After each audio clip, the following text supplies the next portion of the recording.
of 2023 and as amended as of March 28, 2025. This meeting will be conducted in person and as a courtesy via remote means in accordance with applicable law. Please note that while an option for remote attendance and/or participation is being provided as a courtesy to the public and board members, the meeting/hearing will not be suspended or terminated if technological problems interrupt the virtual broadcast unless requested by law. Unless required by law. The meeting will be recorded by the local scene, formerly known as pac-tv. Members of the public who wish to watch the meeting may do so by viewing the Duxbury government access channels, which are Verizon 39 or Comcast 9. Viewers can visit thelocalscene.media/Duxbury for information about Duxbury programming, including streaming and watching replays on Duxbury YouTube. Please join us for the Pledge of Allegiance.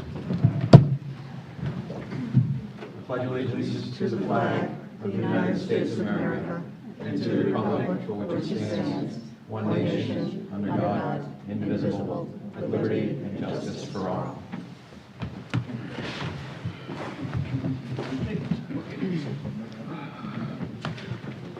Our next on our agenda, before we get to new business, as customary, is open forum. We'll look first to the board to my right. Anything for open forum this evening? Go ahead. Yeah. Yeah. So I'd like to put on the agenda, some future agenda, a conversation by the Select Board with regards to a community engagement consultant. Okay.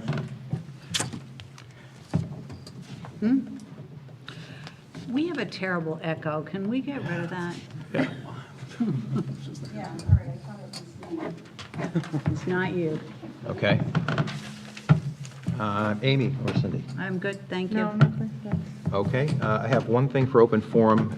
It's a follow-up from last week. As promised, I attended a Duxbury Chamber of Commerce event on Wednesday. I met some business owners in town and expressed an interest as to how the town can be supportive in their success running our local businesses. So that conversation will continue. There'll be more events coming up in the future. And I will pass that information along as it becomes available, and I invite you to join me as your calendars permit. If there's nothing else from the board, I'll go to the public. Anything for open forum this evening? If you could please identify yourself for our record. Christine Hill, Washington Street. I have two things for open forum. First of all, I've been talking. Is this okay? Yep, we can hear you. All right.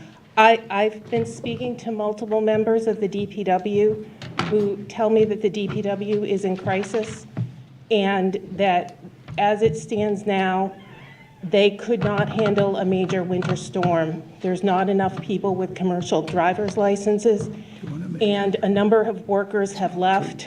And the most cited reason, actually, for everybody I've spoken to is a toxic work environment, and they cite upper management as the reason for the toxic work environment. I'd like you to put this on the agenda and do something about it, because we don't want somebody killed this winter because we don't get to them in a snowstorm. Thank you. Well, it's not a discussion. I know it's a topic, discussion open item, forum. but I've got data which kind of refutes that. But the problem that's left out there for everybody to think that this is correct, and we don't have an opportunity to go ahead and discuss it. So I'll leave it at that. Sure, and we appreciate this one person's opinion giving us It's information. an opinion based on multiple interviews with multiple people. Thank you. You said you had another point as well? Yes. The Powder Point Bridge Committee was sort of contentious on Friday, and there was an opposition to discussing any alternative solutions for the bridge. And there's a group working on 3 different solutions for the bridge. And I have a hybrid rehabilitation proposal right here that's in a draft form that one of the members of the group asked me to give you, but they haven't put their name on it. But it's for $33 to $38 million, and it includes keeping the pilings the way they are, wrapping them with better fiberglass than they were before, and putting on a new superstructure with some wood that is highly resistant to, it's called black locust deck. It's highly resistant to the weather. So anyways, I just thought I would pass this on to you because I think it needs to be discussed. Okay, So, thank you. Anyone else for I have a open quick question. forum? Yes, Rainey. What's the name of the group, Christine? Save our bridge. Thank you. Okay, Save Our Bridge was the answer, in case folks at home didn't hear that. Give you that. Anyone else for open forum? These are matters that typically aren't on our agenda, things you want to bring to our attention. I don't see anybody in the room, anybody online. I don't see any hands, Nancy. Okay. Well, that works out perfectly because at 6:35 is our aquaculture renewal hearing. So I will move on to the next, or our first new business item, aquaculture renewal hearing for Brian Zeck. And I understand Mr. Brennan from the Shellfish Advisory Committee will be addressing the matter. Mr. Brennan. Good evening. We keep coming back for this renewals. I wish there was some way I could just bring it back as a package. Unfortunately, the way the grants are given out, there's a time frame, so we have to do this.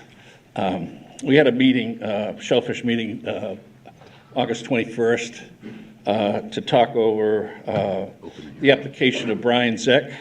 He's looking for his second 10-year grant approval.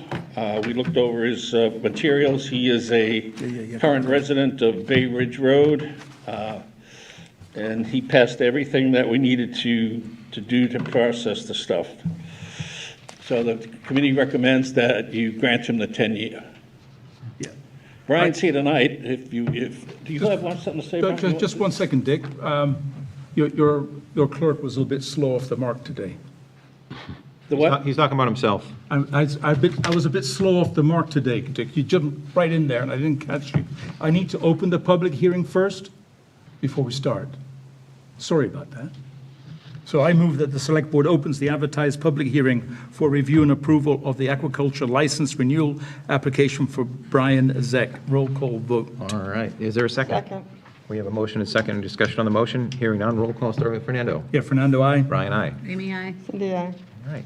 It's unanimous.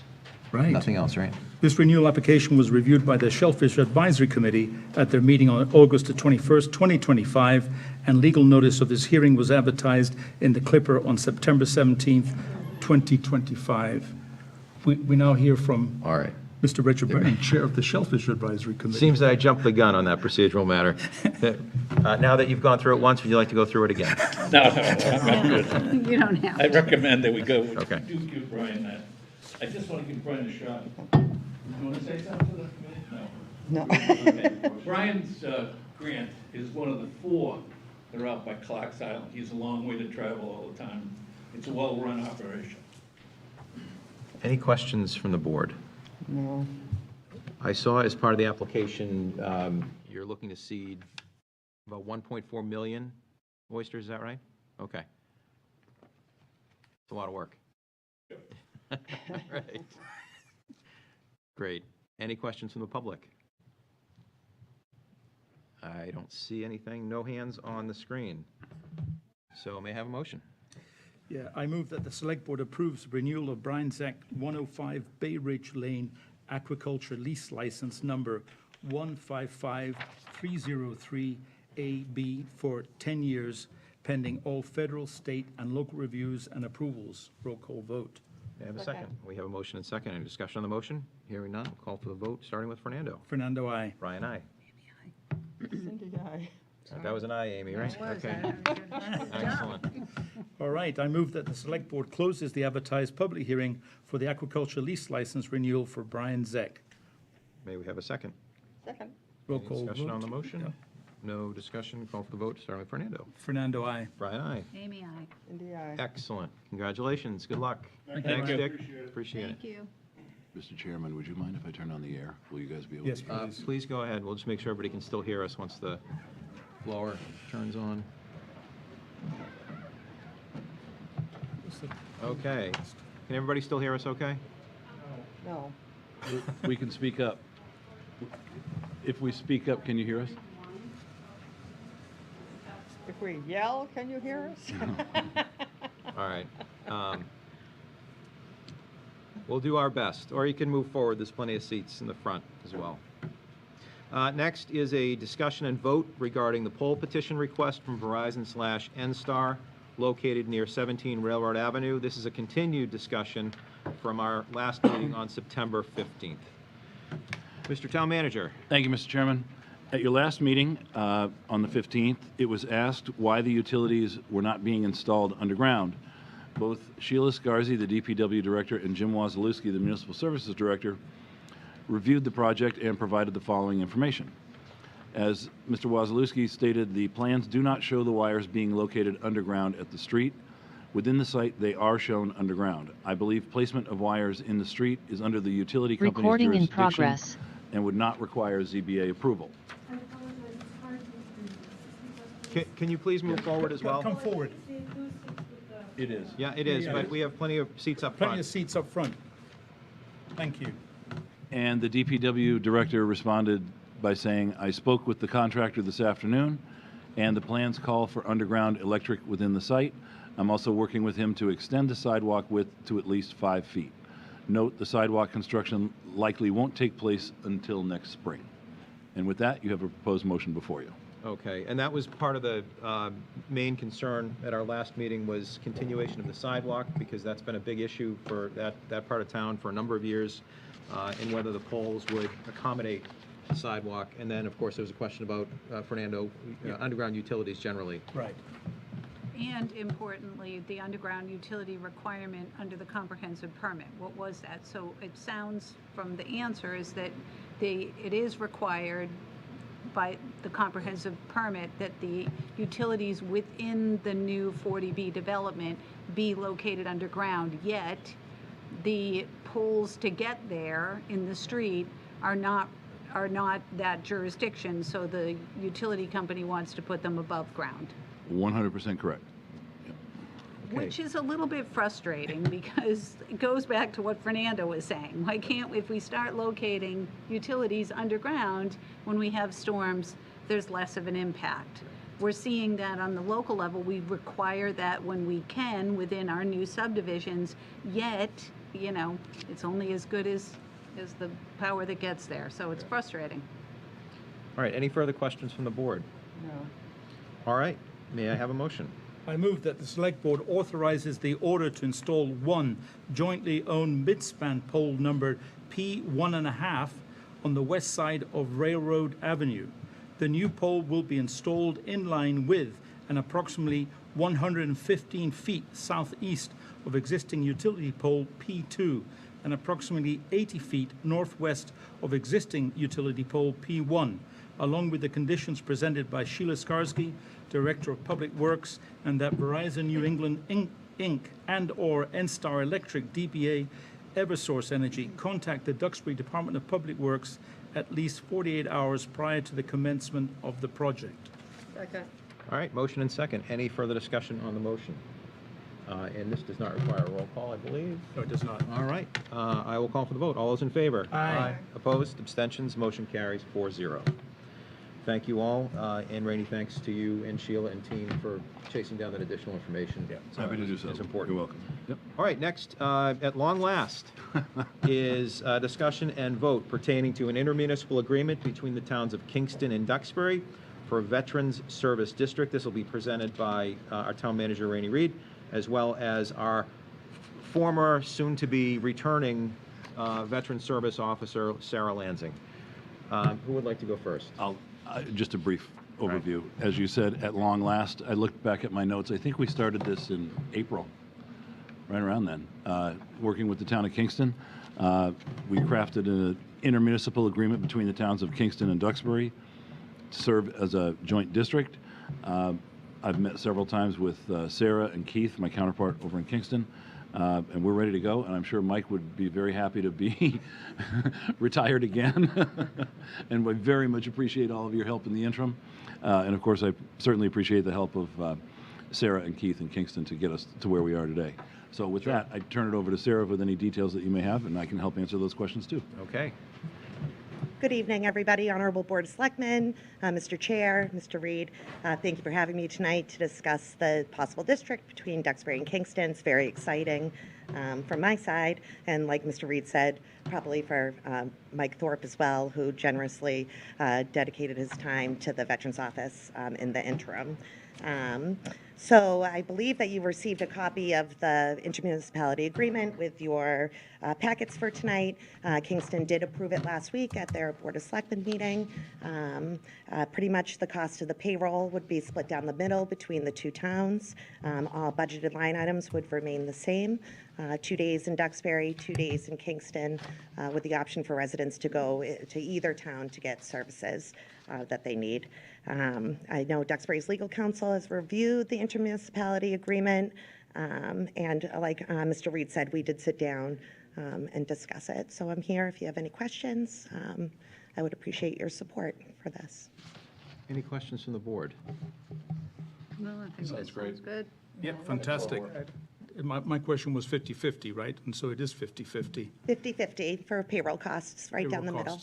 And any expenses? I mean, I presume it may be some expenses associated with Duxbury and some with Kingston, but you'll be able to keep them separate for any events that you hold in either town? Yes, so currently both towns have their own line items for like special events for their Right. veterans, so those would remain the same. Okay. Kingston has a veterans gift donation account that would remain for Kingston residents, and maybe we could set something similar up for Duxbury as well. And so that's salary, and then there's obviously Benefits. benefits. How are the benefits? Have we figured out how we're splitting those? So I don't take any benefits from the town. I use the VA for all my health care, and my kids are on their father's health insurance plan. So there's no increase of benefits for me to take it. Kingston does pay a $9,000 stipend for employees that don't take the family plan, which is worked into the agreement to be split evenly between the towns. This would bring on a part-time admin for the Veterans Office, and it's under the benefit level, so there would be no benefit split for the admin either. Okay, thank you. You're welcome. All right. This has been a lot of work, and I want to thank a number of folks, Sarah among them, because when it was clear that we're going to have an issue maintaining somebody full-time in our town, I think you very creatively came up with the idea of a sharing arrangement with a neighboring community. So my hat's off to you for helping us out that way, and for Rainey and team of pulling together the work that happened in the background. And I sincerely appreciate the cooperation of our colleagues in Kingston for agreeing to this as well, because I know they're handling more of the admin piece of this. We're just writing a check, so to speak, but we're getting some great benefits. One thing I do want to point out, without hopefully embarrassing you, Sarah, is at last year's MMA conference in Boston, there was a number of folks from veterans services agencies across the Commonwealth. Every municipality needs to have a VSO by law. So there are some shared districts, but there's still a lot of them in the state. I spoke with multiple folks while I was at MMA, and my number one compliment that I got was, you're very lucky to have Sarah. She's been a rock star in the VSO community across the state. She's looked to help others when others have questions or things they can't figure out. That's the person they go to, and this is the person we're going to get back. So I'm personally very excited to have Sarah back, but I'd be remiss also if we didn't recognize Mike Thorpe, the former, let me see, how do we do this? The former returning VSO. Mike was our VSO for many years. After Kingston stole away Sarah, oops, excuse me, Mike jumped into the breach to make sure the phones were answered, to make sure that people were looked after, and there was no dark office. So Mike, if you could just stand for a sec, I'd like everybody to see who you are, and want to thank you very much for all your...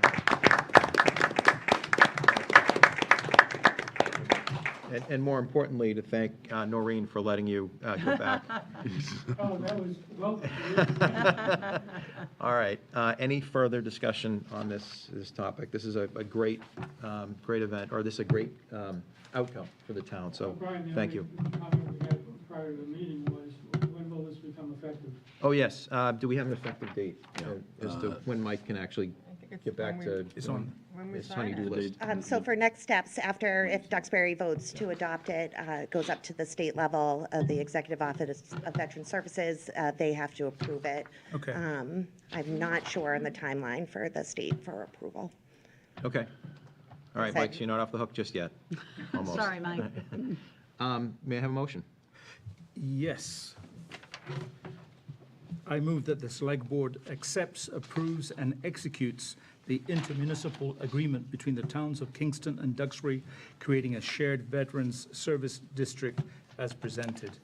All right, motion and second. Any discussion on, yes, sir? Yeah, just a discussion around intermunicipal agreements. We're coming up to a tough budget season, so I was wondering if maybe we can ask the town manager to look at other potential intermunicipal agreements so that we can manage our, Sure. deliver the same service, but look at less cost in doing so. So anyway, sorry about that, but I know it wasn't part of it, but I thought I'd bring it out. All right. All right. All those in favor? Aye. Aye. Opposed, abstentions, motion carries 5-0. Thank you. Thank you very Mike, much, thank you, Sarah. everybody. Looking forward to Sarah, it. Great. Thank you, Mike. Thank you, Mike. Appreciate it. Thank you, Mike. All right, it being after 6:45, we can now move on to the Water and Sewer Commissioners' public hearing, discussion and vote on the proposed water ban. But first, I believe we need to adjourn and reconvene. That's right. Motion to adjourn as the Select Board and convene as Water and Sewer Commissioners. I move that the Select Board adjourn the meeting in order to meet as the Water and Sewer Commissioners with the intent of reconvening as the Select Board after a roll call vote. All right, is there a second? Second. Any discussion on the motion? Hearing none, I'll call the roll, but why don't we start with Mike this evening? Michael, aye. Thank you. Cindy, aye. Amy, aye. Brian, aye. Fernando, aye. Excellent. We are now the Water and Sewer Commissioners. Right. I now open the public hearing. I move that the Board of Water and Sewer Commissioners open the public hearing regarding proposed water ban. Roll call vote. Is there a second? All right, motion and second, any discussion? Hearing none, we'll call the roll, starting with Mike. Michael, aye. Cindy, aye. Amy, aye. Brian, aye. Fernando, aye. Excellent. So this first item is discussion and vote regarding proposed water ban. This will be presented by our Water and Superintendent, Mark Cloud. Mr. Cloud.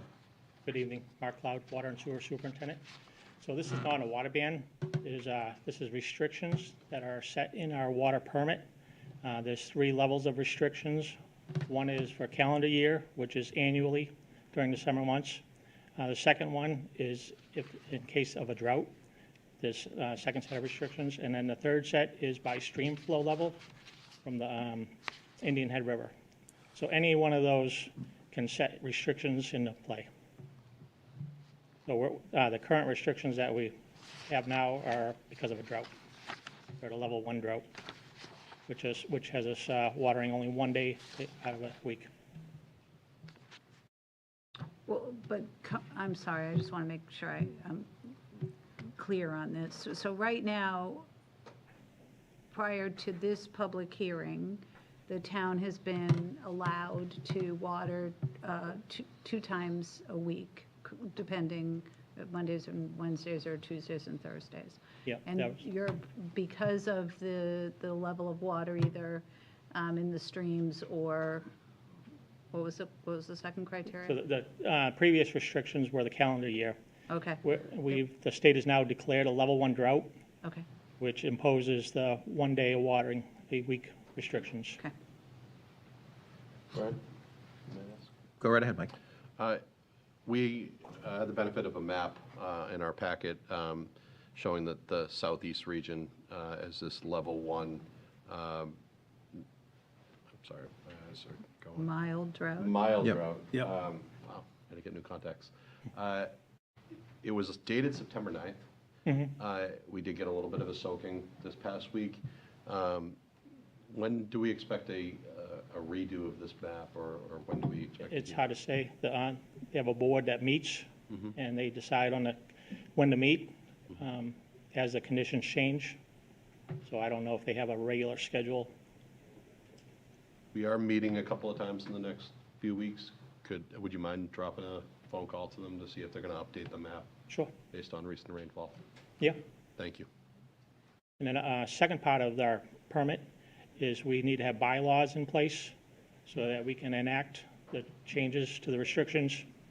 I sent that along, I think it was Friday.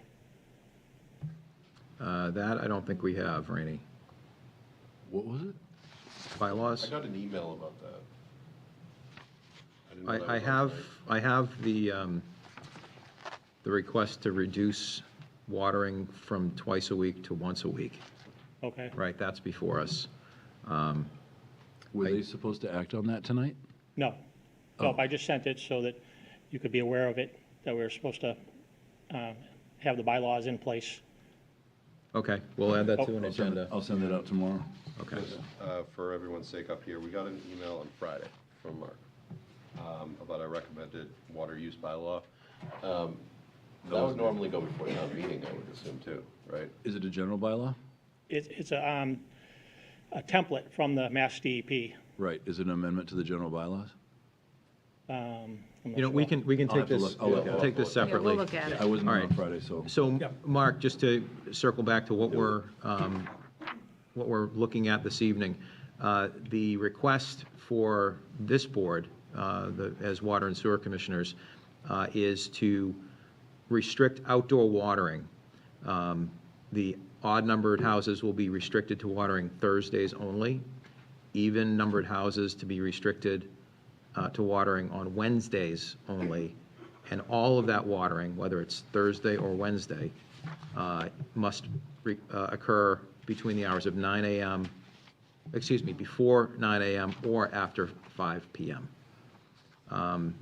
Watering of plants or gardens is permitted as long as it is done through the use of drip irrigation, watering cans, or a hose with a handheld nozzle or sprayer that is equipped with an automatic shut-off device to stop the water from flowing if the person were to walk away or drop the hose.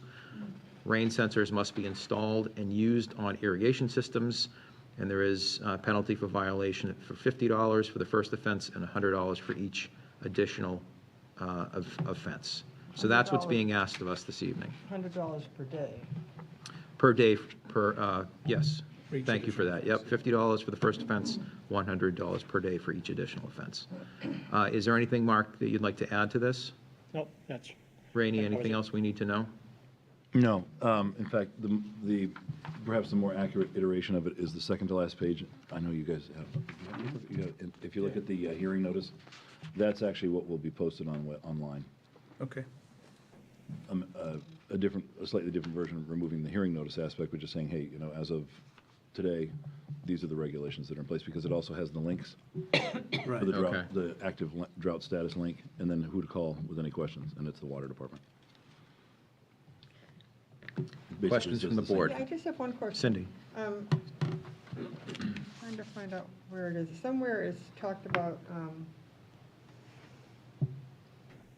to establish year-round water conservation program includes public education and taking advantage of the state's library of outreach materials. Are we having any thought about starting some sort of a public education and communication program? we don't have anything at this time. We do use the message board and town messaging to get the word out. Mark, but, sorry, Cindy, you have a follow-up question to that? Yep. Okay, so remember in the Master plan, master water plan, master water plan. one of the things that we did get a consultant consultant to come in to develop a year-round water conservation program. Is there any update on that, Mark? Yeah, Because that's we been could- completed. But It we're is not- completed? Yes, Apex completed it. Right, it'd be pretty good to Let us know. let us know, right, and get it before the board so that we can discuss it and figure out how we're gonna Implement it. implement it. Implement it, right, because that's no good on Yeah. the shelf. Yes. Rainey, let's add that to an agenda, please. Yeah, that's part of that bigger, The much bigger bigger PFAS and, how we're gonna- part yeah. of this, which it all is intertwined. So Yep. it's important to move forward with that public education, because outdoor water usage is a big part of the water conservation that we're gonna need to get to in order to save money on the PFAS. I do have a question about the map and. Can I just, before we Go right ahead, stop Cindy. that one, Yep. in the materials, it looked like that if I had the right material, I could click on this library of outreach materials. I can't do that from what I got, and I don't know how to find it. Is that Let's see. from, You see, it's right. It's a PDF file, so the Yeah. links haven't been copied It's over. on page 34. Okay. it might be an interesting document to try to look at some point, it's all. but I didn't know where it came, exactly where it came from.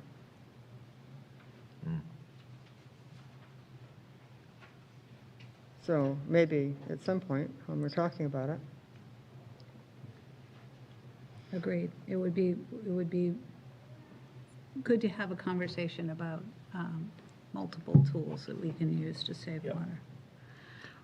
Could I ask a question about the Amy. map? And just to Yes. piggyback on what I think Mike was saying, which was, there's a reference to a September 9th, but on this map, it says that this drought, it looks like this was done on August 1st, the map. So I would venture to say that the water between August 1st and now has been maybe one rainstorm, if that. So I would, I think we're probably in a worse situation than is depicted on this particular map, if in fact, at the top of it, it says August 1st. It says, yeah, and it says effective until updated, yeah. All right, any other questions or comments from the board? This is a public hearing, so I would like to invite the public as well. I thought we always invited the public. We do. Even more so in a public hearing. Yes. How about that? This is Any Tom questions or comments from the Sharrington public? on the call, and if I can comment on the water. Wait a minute. Who's speaking? Thomas Symington. Thomas Symington? Okay, can you I'm, introduce yourself, yes. please, and your street? 21 Heritage Lane. He's here for an abatement, though. Oh, no, I are know, but I you wanted to speaking? comment on the water. We're related. speaking now about the watering restriction. Right. I mean, we're bound by the state, whatever the state tells us to do, isn't that correct? Hold on just a second. Can we help with the audio? I cannot hear the speaker. By the way, Amy, the drought map online is still the September 9th version. Read at the top of it. Oh. Still August 1st. Okay. Yeah, hasn't been updated. All right. Let's try again with the person who is speaking online. Can you hear me now? Yes, that's much better. Go right ahead. You know what, I'm going to reserve my comment. I decided against making it, so I'll Can you just- speak I'll up? hold off. I'll let You got to keep the phone right to your mouth. We can't hear you now. I'll wait until, never mind, it's not important. It was just more of a comment, so continue on. Okay. All right. Anyone else in the public on the question of the watering restriction? Yes, there is somebody, Fred Von Bargen, I think I just promoted him. Okay. Mr. Von Bargen, if you could introduce yourself, and I invite you to address the board.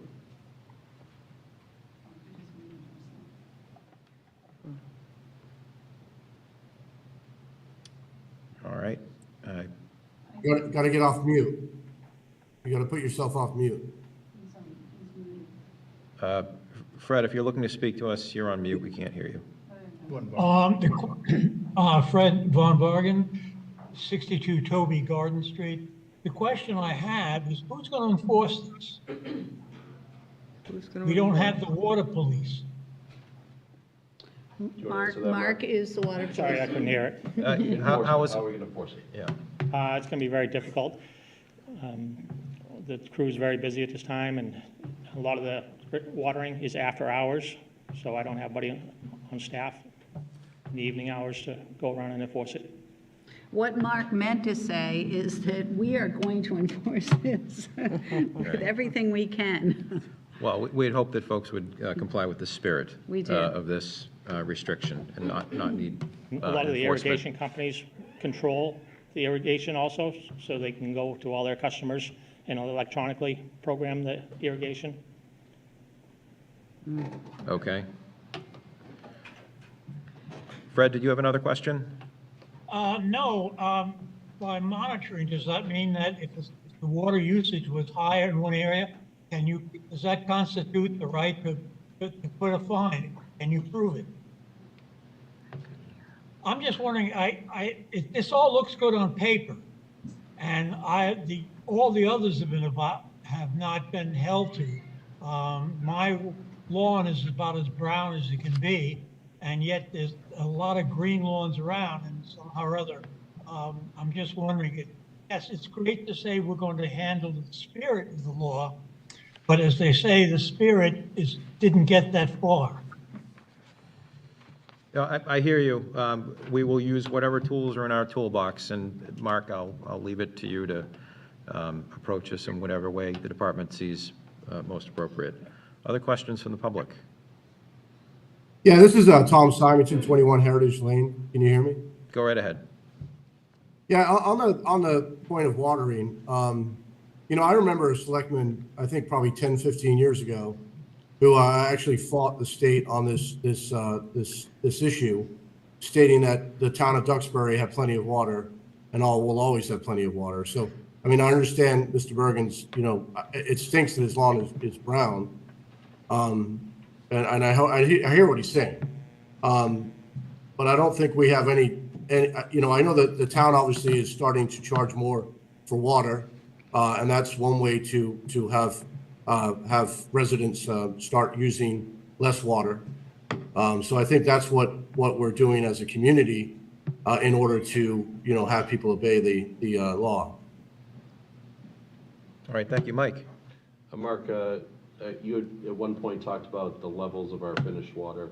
Have you seen any drops in our levels over the last month or two? Just slightly, Okay. not much. I mean, this is the first summer that we've had the new water rates in place, so it's going to take a little while for people to adapt. Yeah. We have seen a lot of irrigation wells go in this year. Yeah. We will be revisiting the usage in an yes. upcoming meeting for exactly that reason, to see how the rates have affected consumption. All right. Great. Amy? May I ask Mark to explain, maybe to elaborate on the last speaker and the fact that we are governed under the permit by the state, and he's referencing kind of a pushback that a past board did, because that's true, the water level is significant under the town. But could you speak to that and help the people understand why we're governed by the state permit? Mm-hmm.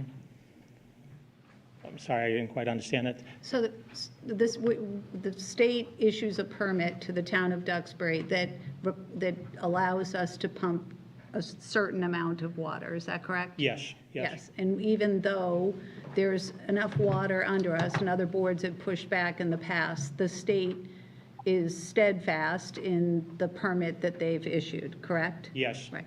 They would like every resident to be using 65 gallons per day per person. And right now, we're at 82 gallons per day per person. So we're significantly exceeding it, and thus we are required to take the action that the board is taking this evening. Yes. Thank you. And it's also notable that during the winter time, when we're not irrigating it, we're well below the 62 number. Right, so it's all outside watering, and when we have PFAS coming up, then lots of costs associated with keeping our lawns green. I don't think there's any other comments now on the issue of the proposed outdoor watering restrictions, so may I have a motion? Due to the drought conditions and in order to maintain our water supply for domestic use and fire protection, I move that the Water and Sewer Commissioners enact mandatory watering restrictions effective September 29th, 2025 as follows. Odd number houses shall be restricted to watering on Thursday only. Even numbered houses shall be restricted to watering on Wednesday only. All outdoor watering shall occur either before the hours of 9 a.m. or after 5 p.m. The watering of plants or garden is permitted as long as it is done so through the use of drip irrigation, watering can, or a hose with a handheld nozzle or sprayer equipped with an automatic shut-off device to stop the water from flowing if the person were to walk away or drop the hose. Rain sensors must be installed and used on all irrigation systems. Violators will be fined $50 for the first offense and $100 per day for each additional offense. Second. Any further discussion? Hearing none, I will call the roll, or this is roll call, right? So, Yep. all right. Fernando, let's start with you. You're trying to throw me off. I am, yeah. Fernando, aye. Brian, aye.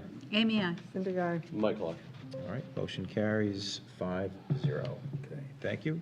Next on our agenda is a discussion and vote, a discussion and vote pertaining to abatements, but I think we need to close our We need to close the hearing. public hearing, yeah. Okay.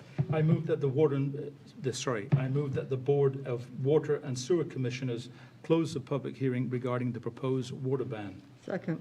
Any discussion? Yes. Yes, go right ahead. Don't we stay as water commissioners for the abatements? Yes, but we're not going to have, it's not a public hearing. Oh, got it. Yep. Okay, thank So you. we're still water and sewer commissioners, but we are exiting the public hearing Thank you. component of the meeting. So we have a motion, and did I hear a second? Yes. Okay. Second. Any discussion on the motion? Hearing none, I will ask for the roll. Fernando? Fernando, aye. Brian, aye. Amy, aye. Cindy, aye. Michael, I. The motion carries. We are now out of public hearing into discussion and vote pertaining to abatements. Mr. Cloud. So 35 Ocean Road was overcharged by $9,723. And the cause of that was that the program that collects the data added an extra digit, so that had to be corrected and abated that amount. 188 West Street, so we got the wrong signal from the reader. 21 River Lane, too many dials were picked up. It was noticed when Thai Sales was going through their program. What does that mean, Mark? Too many dials picked up? When you load the meters into the program, if you select the wrong number of digits, there's multiple options depending on what meter you're using. And if you click the wrong button when the meter was installed into the program, it'll give you the wrong reading. Okay. So when he was looking through our files, he noticed that. 6 Upland Road, they had 2 radios for the water meters. We recorded the wrong one just through the electronic collection, and she was overcharged $1,073.15. And then 21 Heritage Lane, he had a meter installed, but he was working on his house, and so they said they would come back and install the radio on the outside. This is back when they were separate, and it took a while for the finished construction of the house, and it was forgotten to go back and install the radio. So he went 2 years without an actual read. And so now we just recently got into the house and got the actual read. And because of the old water rates was 3/4 of his bill, and then the new rates was 1/4 of the bill, he requested that he only be charged as 2 separate rates and not everything at the one new rate. So that would have been, those are the same rates he would have paid had the bill been sent out at that earlier time. It would have been over $4,000. Well, that would have been the benefit to calling and saying, I'm not getting billed for water use. So if you had done that instead of waiting. I'm confused on this. So is he just asking to pay what the rate was at the time the water was used? Nope, we divided it up into what would have been charged at the old rate and then a portion of it at the new rates. So, but how do we know the proportions? We don't actually, it's a kind of an estimate. All right. But we know that the volume is correct. Yes. All right, so it's just a question of pricing on the volume. Mm-hmm. All right, so so the board is clear, and so I'm clear. We have 1, 2, 3, 4, 5 separate abatements. The first 4 appear to be just administrative errors that are being corrected. That's 35 Ocean Road, 188 West Street, 21 River Lane, and 6 Upland Road. So those are all just meter or reading issues. Yeah, program problems. Okay, and then the last one, 21 Heritage, there's no issue with the read itself, that's correct. The request from the resident is to pay a different number, a different dollar amount than we're looking to collect based upon today's rates. Yeah, to not pay the entire usage over the last 2 years at the new rates. And to Amy's point, how would that have been avoided, if at all? Probably, Could the resident have it's called? partially our fault for not remembering to go back and install the radio, and then it's partially the owner's fault for not calling, realizing he only had a $40 water bill. Discussion from the board. Mike? I'd like to hear from Mr. Simonton about how this occurred. He's on the, I believe that's why he's on the Zoom. All right, let's hear from so, Mr. Symington, are you the applicant for 21 Heritage? That is correct. Yep. I am the owner of 21 Heritage Lane. The floor is yours. Please tell us how this happened. Well, I built a house, and I had a lot of, I had a lot of issues building the house. For one thing, I had to build my house on generators because I couldn't get electric for 10 months.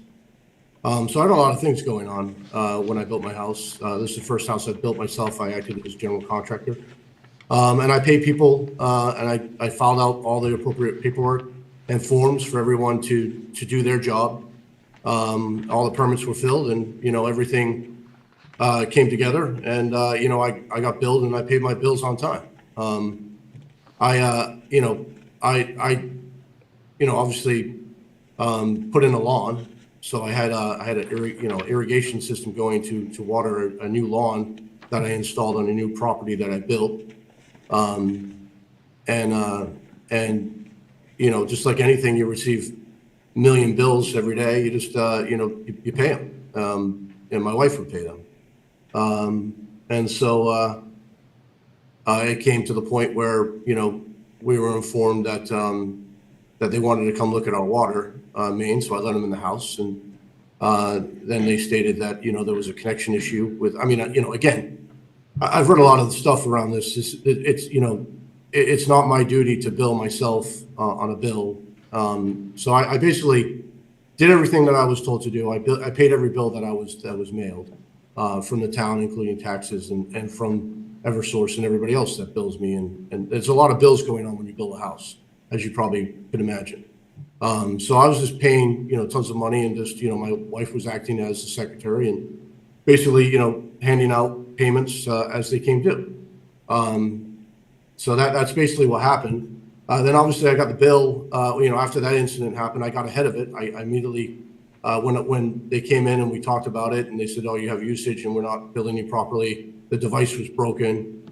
And I've lived in town for a long time, and I've always had pretty cheap water bills. Water's never been an issue in the 7 houses that I've owned in town. I've lived in town since I was in 5th grade, and I've paid my water bill in town since my first house in 2000. And the water bill was never, ever a big bill, ever. So it wasn't anything that it would raise any eyebrows when you're paying Eversource bills that are 42 and $4,000. Water bill doesn't really register as something that, you're thinking about. It comes every 3 months and you pay it. So I was surprised to find out that obviously that the water wasn't correct. And then obviously, I started looking into the matter, and I read all about the water rates and the whole state mandating that we go down to 65 gallons, and we're using 87 gallons, and how they're going to do that is by increasing the water rates rapidly. And so if you look at the bill, the course of the bill, it's really, I think it's just 3 months of water usage that I was built, 3 months of water usage was at that rate, the highest rate. I don't know, would we go 35%? I have all the statistics. But whatever the water rate increase is. So as a homeowner and a resident, a long-time resident, I got in front of this by going to the town and asking that my bill be proportioned out by, in equal amounts for each year. And one can make the argument that, I put a pool in and put a lawn in, that obviously I used a lot more water my first year. But either way, I feel that it's unfair to pay the higher water rate for 3 months of billing when I really had water for 2 years going from the town, and I should be charged at the rate. It's not my fault that I didn't get billed correctly on the water. It's not my mistake, right? I hired people, I filled out permits, I did everything correctly, and I paid my bills on time. So that's basically, I'm asking the select board to, look at this and state, how this bill should be broken out. Is it really fair for me to pay the entire water usage of 2 years based on 3 months of the increased, the new rates, when I've really been in the house and they connected the water at my house, when I moved in, which was July of 2022 or 23. 2023. So that's what I'm stating on this. And I provided the town and the water department with spreadsheets to go over the rates and what the rate, based on water usage and what the current rate was versus what it is now. Amy, go ahead. Thank you for the explanation. I will say that I'm struggling with this one a little bit. There are many people in town that do struggle to pay the water bill and the increased rates. And I think we all know that if you were getting a consistent bill of the $40 flat rate, that has never been, that would certainly raise a red flag. It would be like paying, $40 to the electric company each month. You'd know. But if I did pay $40 to the electric company each month, they wouldn't come back and tell me that I owe them extra money.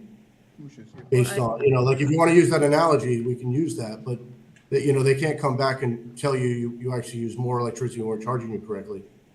I think that I think that if you use the electricity during a time which you weren't paying for it, that they probably would come back. And you did use the water. It's my understanding that you filled a swimming pool as well as put in an irrigation. So I think getting a bill for $40. Mr. Who's this applicant? Symington? Mr. Symington, please, one at a time. Amy has the floor. Go ahead, If you Amy. are filling a swimming pool and putting in an irrigation system and yet getting a bill for $40 for a half a year's of water use, that is that just wouldn't, come across as being appropriate. So I think that it was incumbent, I think you can blame others, but I think that there was some responsibility of yours, and I think the benefit for you to have, reached out and said, gosh, I don't think I'm getting paid for the water usage that I'm using, would have been that you would have gotten that reduced rate that was applicable at the time. So I'm struggling with this. Other questions from the board? Question for Mark. Fernando. Right, so this spreadsheet that we have here, this is your work? Yep, If I may. I compiled it with the. All right. If I may, no, Rainey. that was provided to us by Mr. Symington. All right. Right. So what I'd like to do is I'd like to understand how you've calculated. I reviewed the numbers and broke down the months, and I agreed with his breakdown of the usage. So is the usage consistent? Is it based, the usage is based on what he's been using today? No, because we just got the read. So we didn't have any history on his water usage. It was a new house, and we just recently got the read. I'm just trying to figure out how you proportion this fairly. Just evenly by the number of months from the date it was installed to the date we took the read. And then we broke out to 6 months from the new water rates. When did we start reading his bill? This was April. April. Well, no, we just recently got into the house. I think it was, June 25th, it looks like? we started reading in April, but then we got into this house to get an actual read. I believe it was July. So we know his water usage It was from July. July. As soon as they contacted me, I immediately opened my house up and told them to take a look. I can't, Mr. Symington, we can't hear you. Try that again? I was just trying to finish here first. Let me just, so we know his monthly, his usage from July through to September the 29th, right? It was just recently that we got in to get the reading, so we don't have any sort of history on it. You went in September 29th? No. Today? When this abatement was calculated. I haven't gone back since we got the actual reading in July. I'm just trying to figure out, basically all you've done then is taken the volume of water and divided by the number of months. That's all you've done, right? Yes. Okay. All right. That's a good point. So, anybody else have questions as well? Mr. Symington, when did you move into the house? July of 2023. Okay. And when did I'm the, sorry, I didn't hear that. July of 23? All right, and when did the pool go in? July of 2023. The pool was in already, but I had water trucks fill the pool up. And when did the lawn go in? June before when I moved in, July, right around June, July, the lawn started going in. Of 23? Of 2023, correct. Oh, okay. All right. So had this been billed at the time, those volumes would have gone into 23 or 24, looks like. Mark, I'm looking to you to make sure I've got my story straight here. Okay. And that would have been at a different rate than what's being charged now? Yes. Okay. Sir, I'd encourage you to hook up to a well. I'm already hooked up to a well, already done. So why did you get Thank billed? you. So what was watering the lawn to cause all this? Well, I just did the well as soon as I got the bill. I moved Okay. quickly. You're one step ahead of us. All right. Or me. All right. Anything else from the board? So, Mark, just to clarify from our perspective, so we understand, because the abatement request is going from the bill was or is $4,222.45. The abatement request is for $1,311.73 for a resulting bill of $2,960.72. Yes. Okay, and that's what we're being asked to do, based upon the judgment that while the number of gallons is not being challenged, the homeowner is suggesting that had he been billed at the time the water was actually used, it would have been at the lower rate, not the higher rate. Does that number, the abatement number, seem reasonable to you in terms of $1,311.73 being abated based upon your review of the situation? Yes. Can I ask Okay. one more question? Go ahead, Fernando. I'm sure this has not happened before, right? So what have you done in Duxbury or previous community you worked at when this situation arose? So we've never done this before. Okay. Generally, it's a shorter period of time. Yeah. So it's not such a long period of time. It doesn't affect the bill as much. See, I'm really struggling with this, and part of it is because it's not just that simple math equation. We've always had a sliding scale, whereas the people who use less water pay a lower rate per gallon.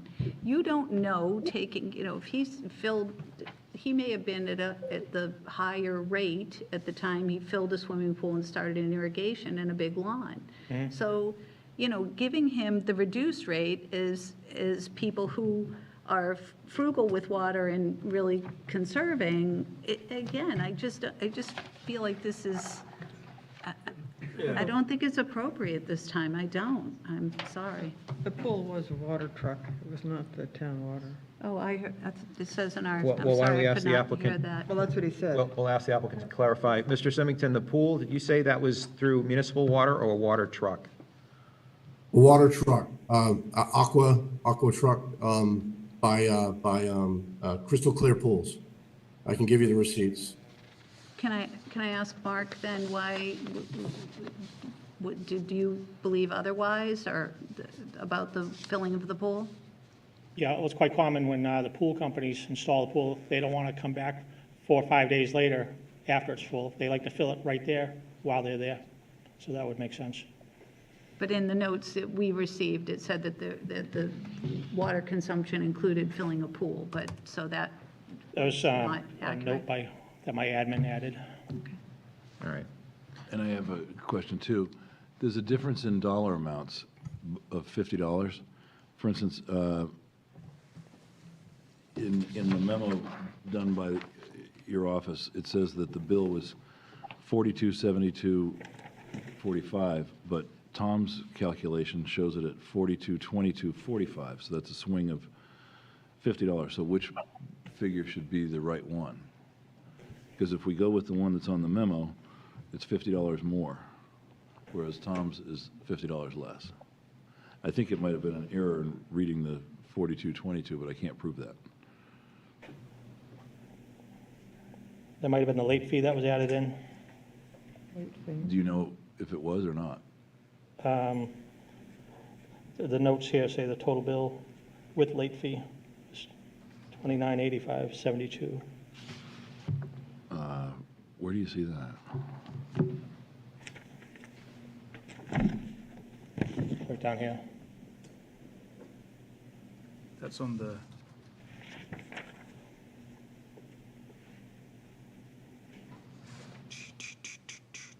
I don't see late fee mentioned anywhere. Does anybody?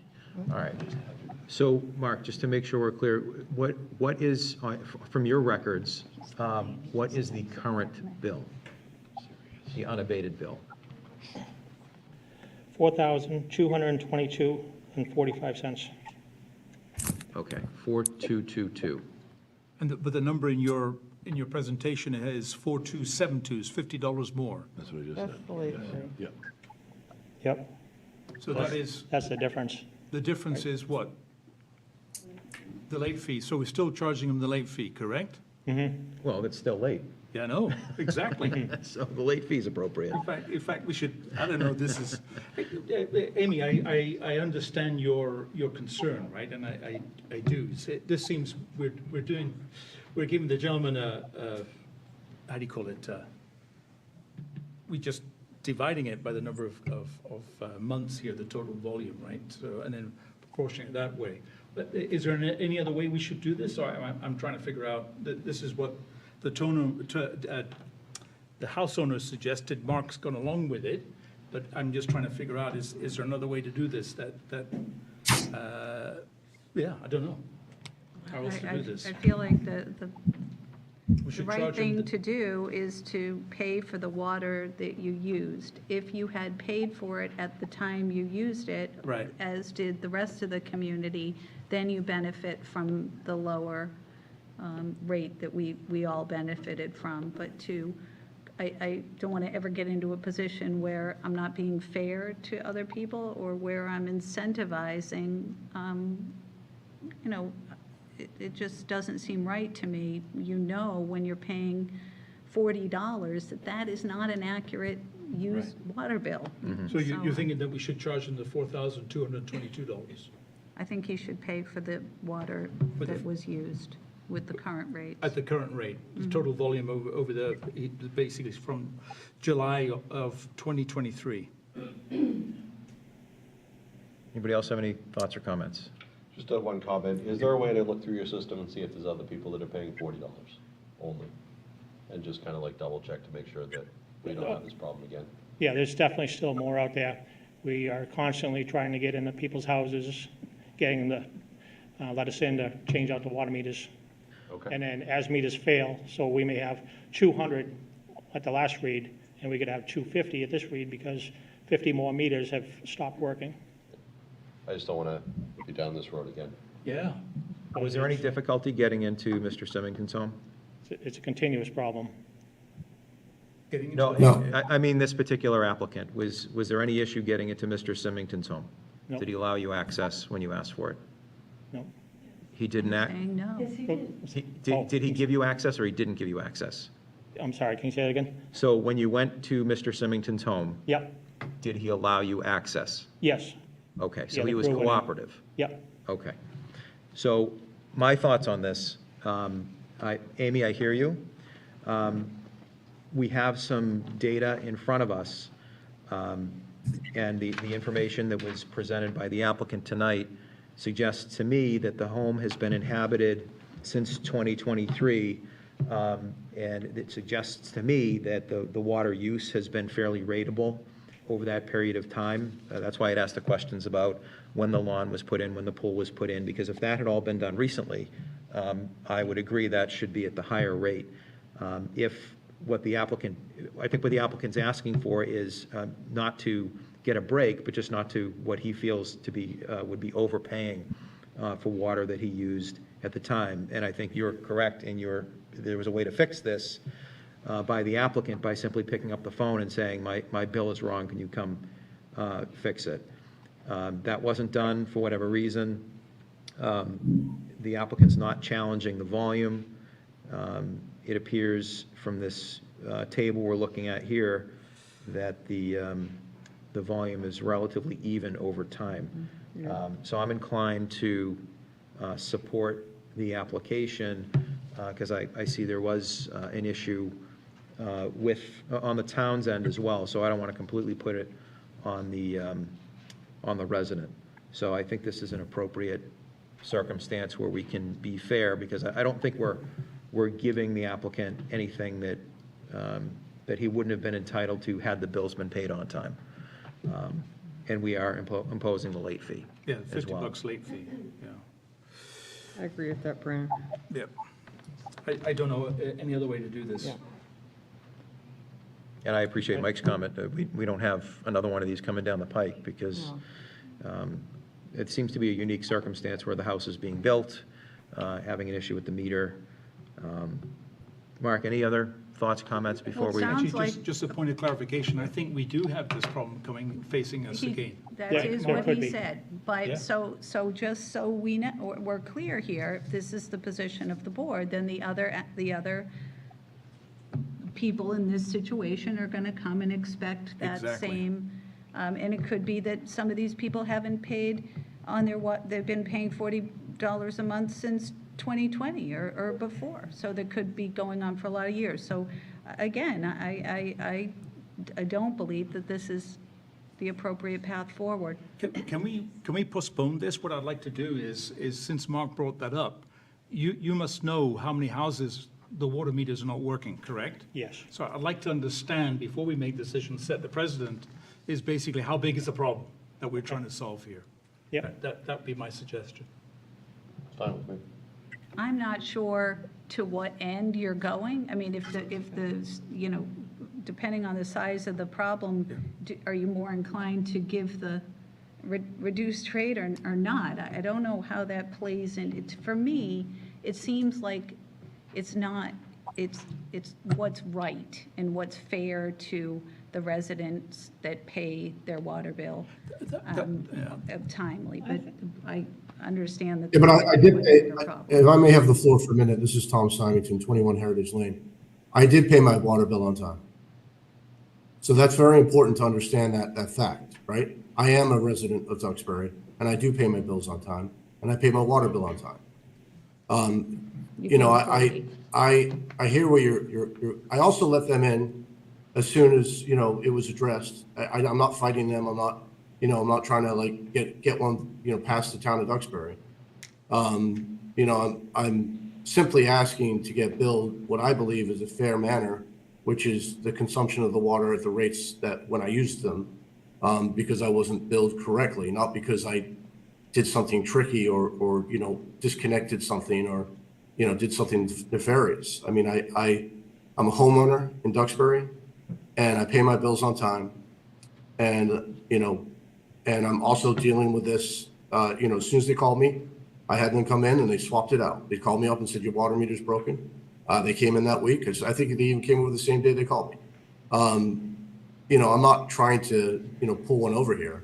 I'm just trying to get what I believe is a fair, you know, and again, I'm paying the water bill. I mean, you know, you're already giving me a late bill, right? Which I'm not going to argue that it's $50, fine.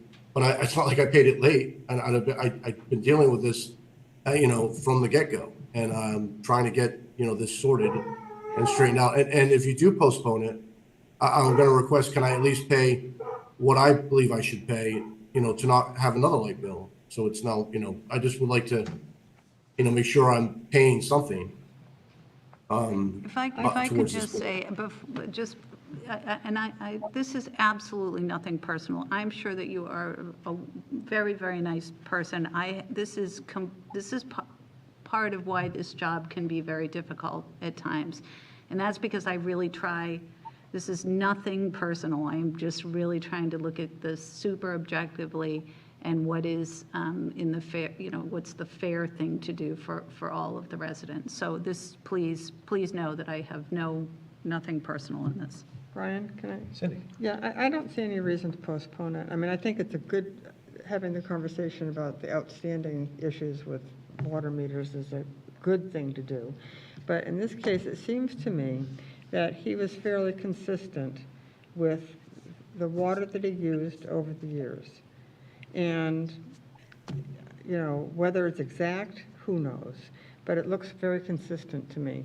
I'm willing to go forward, give him a rebate to the previous rate, but it's, you know, $140,000 for 9 months, $186,000 for 12 months. I mean, that's about the same. Then $93,000 for the first 6 months, so that's without the summer months. You know, I don't know.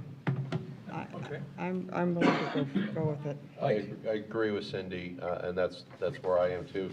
And as far as the position of the board, I was on the fence. I wasn't born yesterday, and, you know, I would have a very different take on this if Mark had to, like, go and knock on the door 6 times.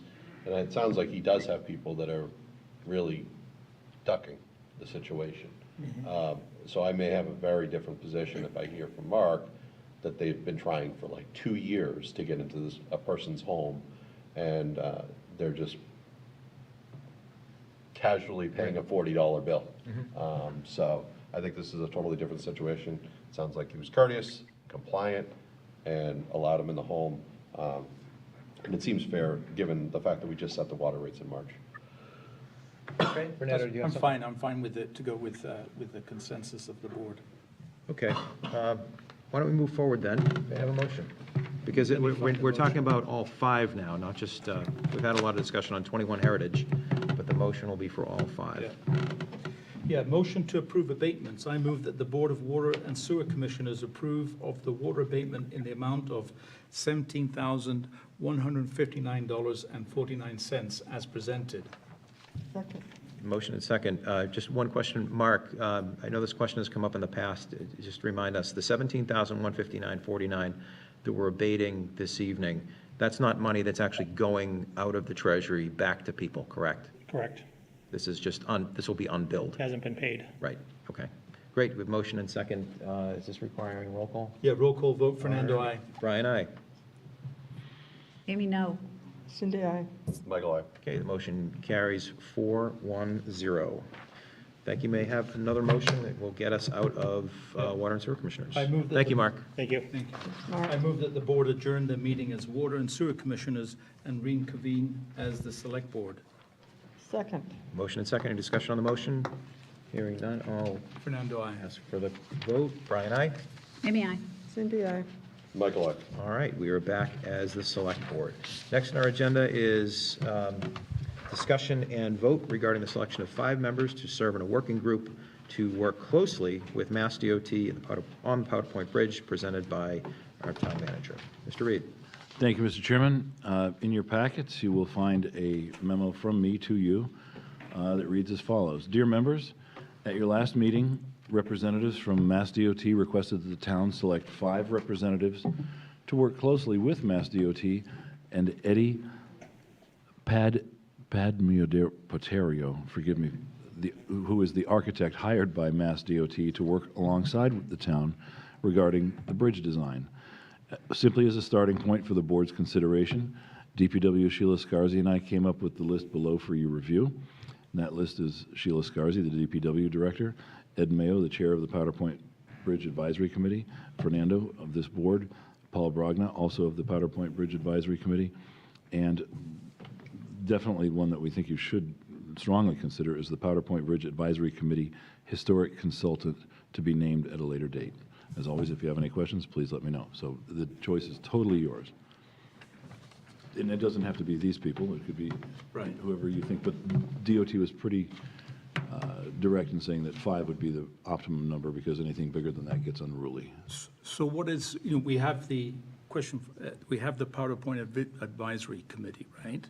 So what is this group going to do, right? Because I thought we'd already selected the Powder Point Advisory Bridge. I know they advise us, but also we said in their remit that they would be the point of contact to work with their DOT, right? So Correct. So why are we having a separate group then, when we should maybe just say Powder Point Bridge Advisory Committee? There's 5 in there. It's my understanding that to do simply the architectural aspects, the design elements of the bridge itself, they'd like a smaller group consisting of whatever population you decide to be able to work out those design elements where they would break off into a smaller group and meet, 4 or 5 times to try and come up with an agreeable plan so that when they're reviewing the design elements, they'll have our historic consultant there to say, yes, they like this, and they can lean into that person. That was sort of how they put it together in the synopsis that Marco had offered. Okay, I'm just, It needn't be the whole group. It was a smaller group, so they could perhaps meet more frequently. maybe it's better if the Powder Point Bridge Advisory Committee make a suggestion as they, because if it's architectural, if I were to look at the qualifications of that, we've got Sheila Skarsky is an engineer, and Paul Brogner, great guy, he's also an engineer, but we have an architect on the Powder Point Bridge Advisory Committee, David Enriquez. I would think maybe, basically we got 2 engineers, but we don't have no architect there. Maybe David Enriquez would be I would think maybe a better suggestion for that group. Totally up to you folks. Okay. I thought Sheila being there as the DPW director and the person who will ultimately being Right. in charge of potential repairs was a good one, but Oh, yeah, again, yeah. it's totally up to you folks. Okay. Amy? I would think that somebody like Sheila would be a part of discussions moving forward without necessarily needing to be a group of that 5. I think there's going to be some people that are just going to be a big part of the process, but maybe don't necessarily have to take a seat of the, there's only 5 people. I'm kind of thinking what Fernando is, we already appointed a group Yep. that was going to address this. I'm not sure that, it makes sense to be redundant. I do Right. think Sheila's going to be a part of this discussion, but doesn't necessarily have to be named to the group. Again, entirely your decision. We're happy with whatever you decide. And this group won't be meeting for very long. Like I said, I think it's 4 or 5 meetings, maybe 6. Can I just jump in here, just to refresh our memory on the purpose and function of the existing Powder Point Bridge Advisory Committee?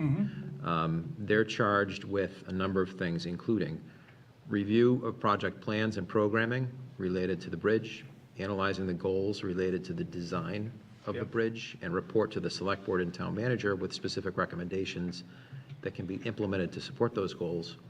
Work with staff and residents to assist in the coordination of various efforts related to the design and review of the bridge as needed. Provide periodic updates to the board and the town manager about the project on an ongoing basis.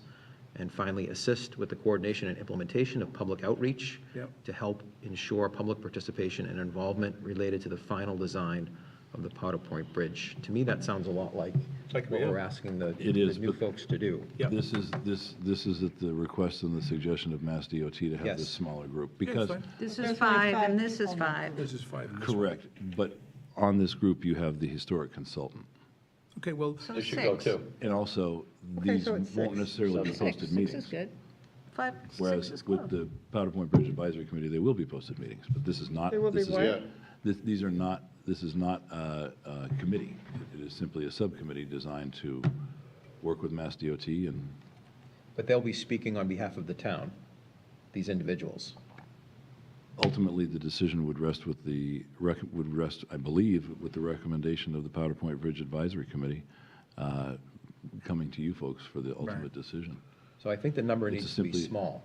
This is what they, again, I'm only the messenger here. No, This is what I they. understand. They No, I- requested in terms of the number and the makeup. I- Not necessarily the makeup. to but me, you- it could Mike be had- oh, hold sorry, on a sec, Mike. Yeah, apologies. 2 things. One, this list here already includes 2 people from the Powder Point Advisory Committee, much like a number of our committees when we have staff that are necessary, like a Highway Safety Committee. Sheila attends those sometimes would attend a meeting like that if she needs to. She's not on it, but it's part of her job as a DPW director. I don't know why she can't attend these 5 or 6 meetings and not necessarily be appointed by us, but it's just being part of her job. Similarly, this is probably the one of our greatest assets here in town, and we may want to attend. There's nothing wrong with that. I think it's good that it would be posted. I think the public should know about these meetings. I think there should at least be a Zoom option for people to listen in and know what's going on about this beautiful bridge. I know that could pose somewhat of a uncomfortableness to DOT, that they might have to listen to a member of the public that attends a meeting like that. I get it. It's not difficult. It's difficult for professionals that have a task ahead that aren't public figures to receive input. But this is so important to our community. And I think for 5 or 6 meetings, they should be noticed. And I think it's important. Just like all the public forums that they're talking about, if people want to go and help and be constructive here, great.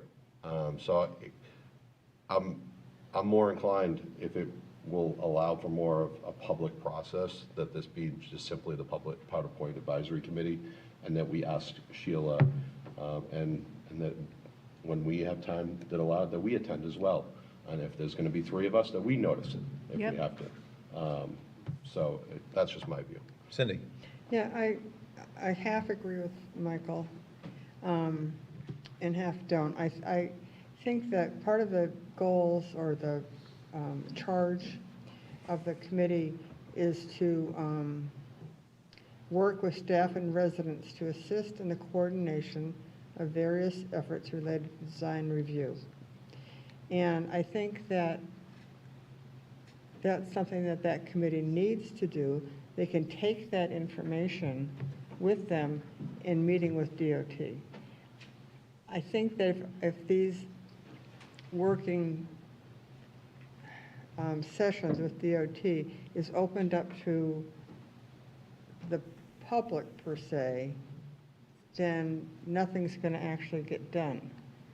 But that information has to be going back and forth between the public and the advisory committee and DOT and the select board. I mean, I think that there needs to be a constant communication about it, but that if these particular sort of working committees, which is what I'm thinking they are open up to,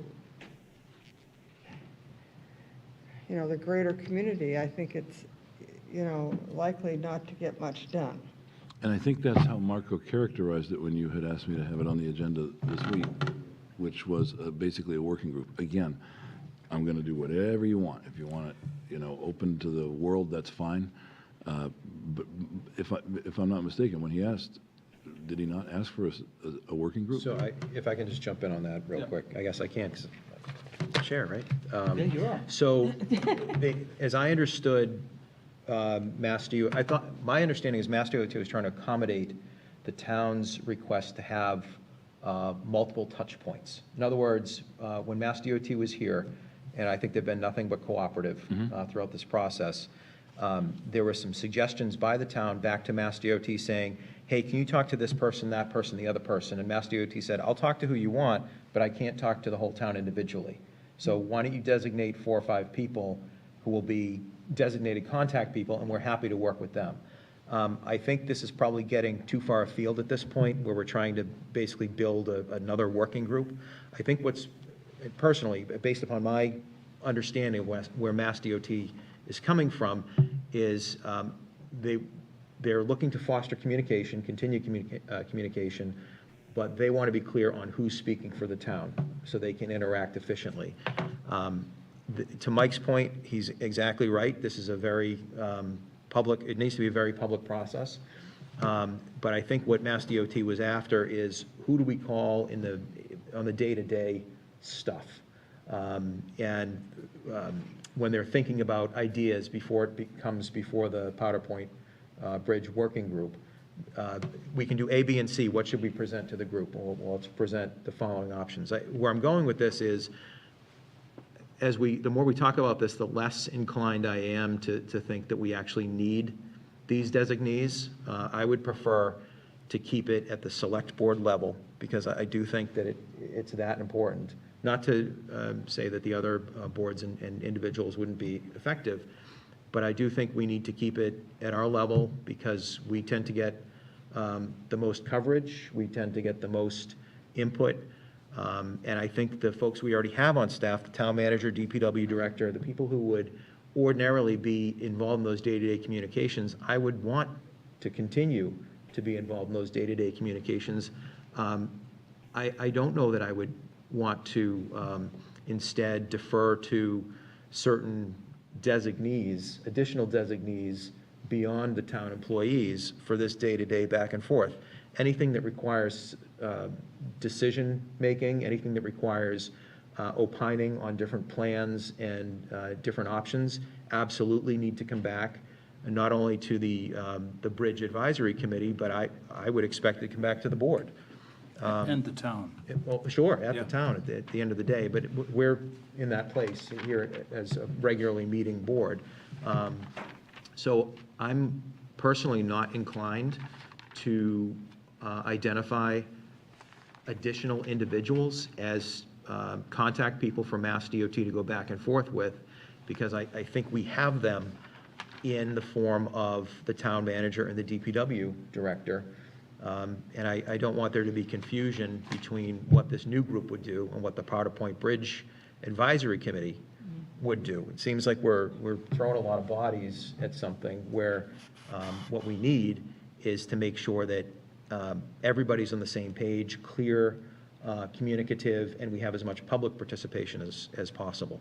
We do have that line of communication already established in terms of how we get information out. They know that it's Sheila and I, so Right. that we can. My point being is I don't think we need to add to those the lines of communication. Remember, this is not my request. This is what DOT had asked for, because They when they. offered it. They offered it because we said, could you talk to person A, person B, person C? Because they So- wanted to make sure that the historic consultant had a seat at the table, which I understand is literally going to be seated at a table, and they're going to be looking at plans and marking them up and all that stuff. So again, I'm happy to do whatever you want. If you tell them, no, we don't want this, I'll be happy to reiterate that, or if you want some other variation, I can let them know. I think maybe, because I think something may have been lost in translation, it might be best to have Marco come back and talk about what it is they were seeking and the purpose behind it. I thought he was pretty clear. I heard it I'm myself. totally unclear. Okay. Brian, would your plan or your idea also include the consultant when that person's named? Like, so Sheila, Rainey, and the consultant? Yes. The point being is, we already have a professional, we have professionals that work here all day long. Yeah. That we have appointed to do the business of the town. And that's not to say that we're deferring judgment on final judgment on these things on any individuals. This is going to be a very public, town-wide process. But in terms of information flow coming from Mass DOT, and just to, again, set the stage, and this is my understanding, is it's not Mass DOT saying, please give us names of individuals. It was the town saying, can you talk to all these people? And Mass DOT saying, wait a minute, there's only so many hours in a week. We can't talk to all these people individually. If you name 3 or 4 or 5 people that you want us to talk with directly, fine, and that's what this is supposed to be.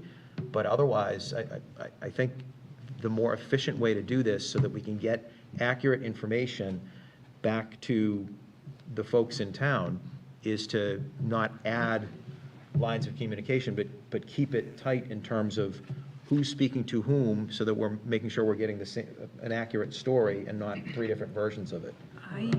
I hear what you're saying with that, but wasn't part of the goal was to work, I thought Mass DEP was suggesting that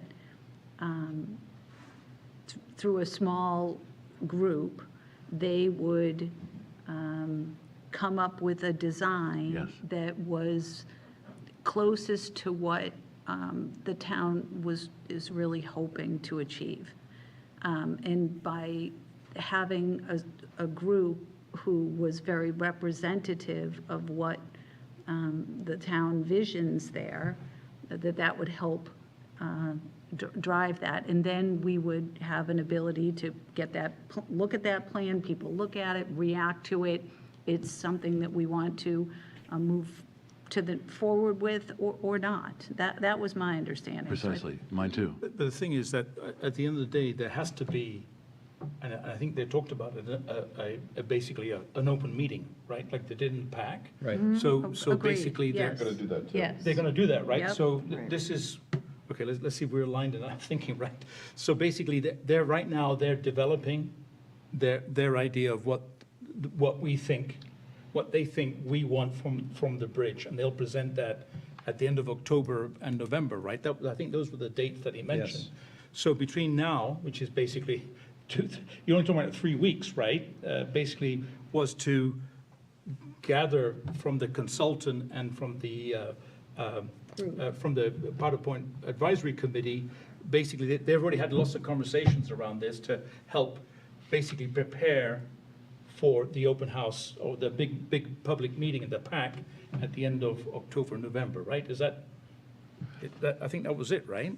The part where you said what they think we want, these people, whoever they are, we're going to be the group that helps Mass DOT understand what it is they think we want. I think what we want is basically the PowerPoint bridge lookalike. That's what we want, Exactly. right? That's exactly, I And, think, and right. the That's what we reason, want, the reason right? for having the consultant on there Yeah. is to make sure that we've got somebody sitting there going, okay, this is going along the way you guys wanted it, and if not, that's when this is the person that would help us pull the trigger on a Section 106 review if we wanted to get that far. That's what the purpose of this group is. You said it better than I did, Cindy? Amy. Yeah, so, in my opinion, is that we should go with who we have now on the PowerPoint Bridge Advisory Committee. I don't want to be the people that do that. I don't have any engineering degree or architecture degree or anything that is useful to get this part of the process. Yep. And I don't know why you would take another group of people when we already have a group of people that have all those qualifications. You know, add Sheila, sure, they said 5, but we could give them 6 or 7. We could, Sheila could go, and the historic consultant could go, you know, and be part of that advisory committee that we already have.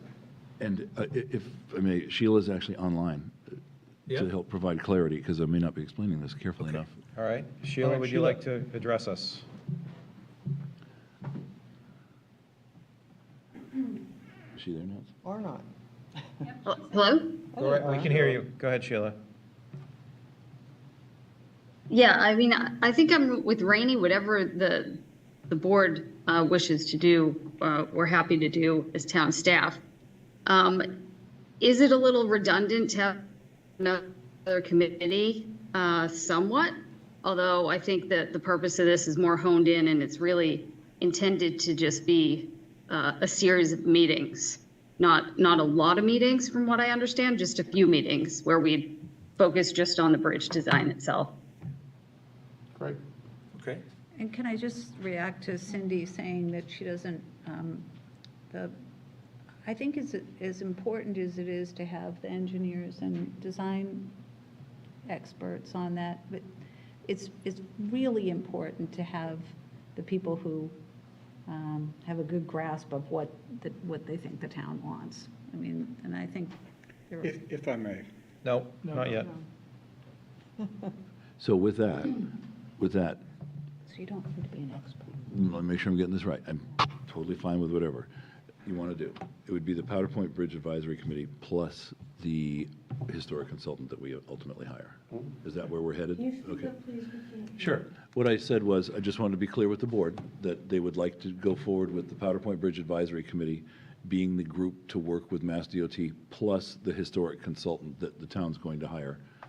whenever that And person Sheila comes. as necessary. Yeah. She's got a million other things, but this is a very. And Sheila is necessary. Okay. But I want to be clear, though, that this group that is being identified, I don't know that we're even formally appointing anyone. We're They've already been identifying. appointed. We thoughtfully That appointed this group is not deciding anything. No. Right. This group is facilitating information back and forth so that when we have additional public meetings with Mass DOT, the things that will be in the auditorium, that those things will have been worked through to a certain extent to be in a shape available for public input and public discussion and public decision, so that what I just want to avoid any misconception that what we're doing tonight in any way does anything but support an entirely public process. Exactly. And that this, to that end, this group would help facilitate the design, the information flowing back and forth, so that when we do have a public hearing or a public meeting, when the questions come up about, well, have you thought of this, have you thought of that, have you thought of the other thing, the answer can be, yes, we have, and here's why it works or doesn't work, to try to get us closer to an end goal that the town can be supportive of. So, okay, so that's fine. Anything from the board, because I'm happy to hear from the residents as well. I'm good. All right, yes, sir. If you can identify yourself, please. Good evening. My name is Frank Geisel, Pilgrim Byway. And I think it's critical at this point to make a distinction between, in the engineering process, doing things correctly in an engineering sense versus asking ourselves the question, are we solving the right problem? Can you speak up just a little bit? I'm having, That microphone is That for the folks. microphone's- Yeah, that's for the people at home. I'm sorry. It's really important, it's critical in complex issues like this to make sure that we are, number one, solving the right problem, and number two, solving the problem correctly. I know from engineering processes how deeply engineers and architects like to get into the details and the nuts and bolts. And what they want is for people to go to design reviews and go, yeah, you've done all this and everything. Are we even solving the right problem? When we don't, we spend a lot of money, a lot of emotional capital in ways that are not productive and are not going to be satisfactory. Okay. I would encourage us at all possible levels,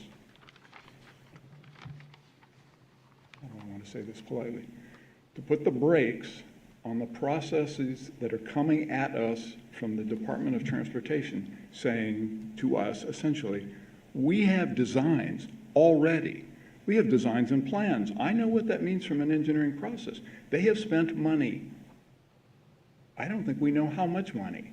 They have spent a lot of money, invested a lot of money in this. They have an agenda. They have a schedule.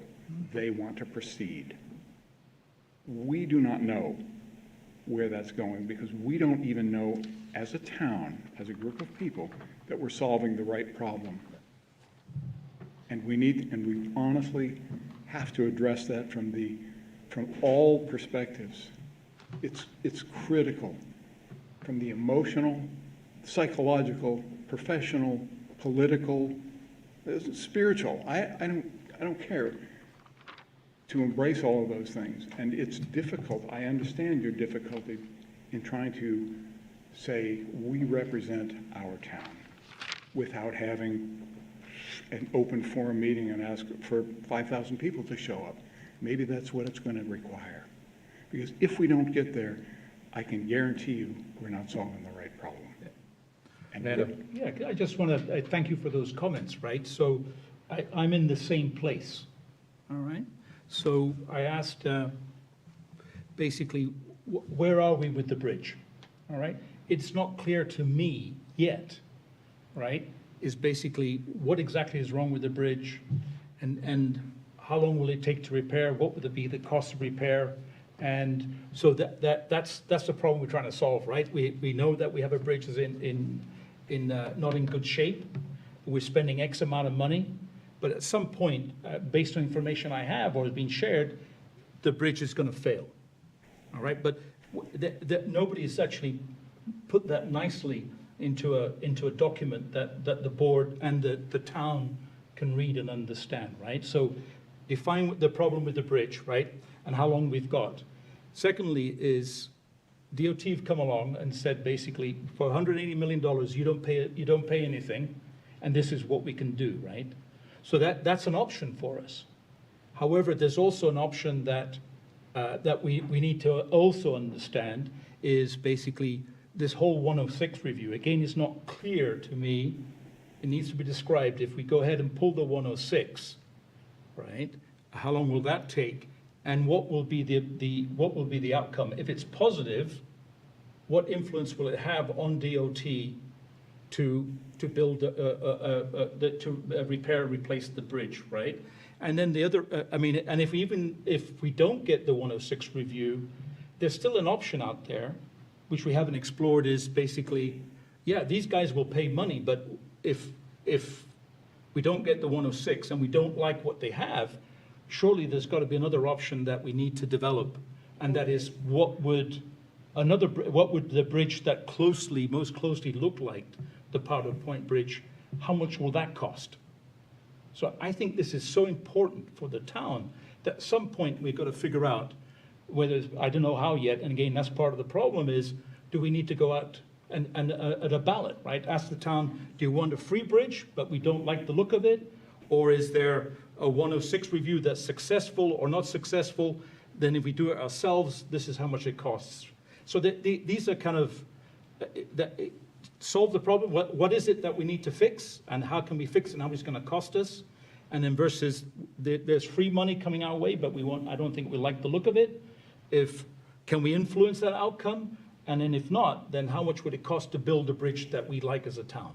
Because at the end of the day, we're going to have to go out and get money, right? So I think we need to frame this and put it together so that we're all aligned in understanding. We're all in the same place in terms of the problem and the options, so that we can help inform ourselves, but also at some point inform the town, and may even go to a ballot, right? Because this is the biggest decision that we have faced as a town, is to replace, what are we going to do with an iconic part of Duxbury, the heart and soul of Duxbury, the Powder Point Bridge. So I think we're going through a period right now where we're trying to understand what exactly the issue is, what the problem is, and how do we go about solving it. What are the options facing us and facing the town? Because ultimately, if we don't like what the DOT says and we have no influence, if the 106 review doesn't work, then the other options do it ourselves. And I think it's up to the town. We need to find out how much it's going to cost, and say to the town, do you want the DOT version, or do we want, as the residents, to actually raise money, increase our taxes? I don't know how much, but to pay for it, right? So I think we need to frame this so that we're all in the same place and have the same, we're starting from the same point in the conversation. Amy? I think you're correct in that summary. However, I think if I missed something along the way, I think where we're at, though, right now, is at a place where DOT is saying, with or without the historic designation, we are willing to listen to you guys through a group to try to come up with a plan that most closely aligns with what the public, the majority of the residents would like.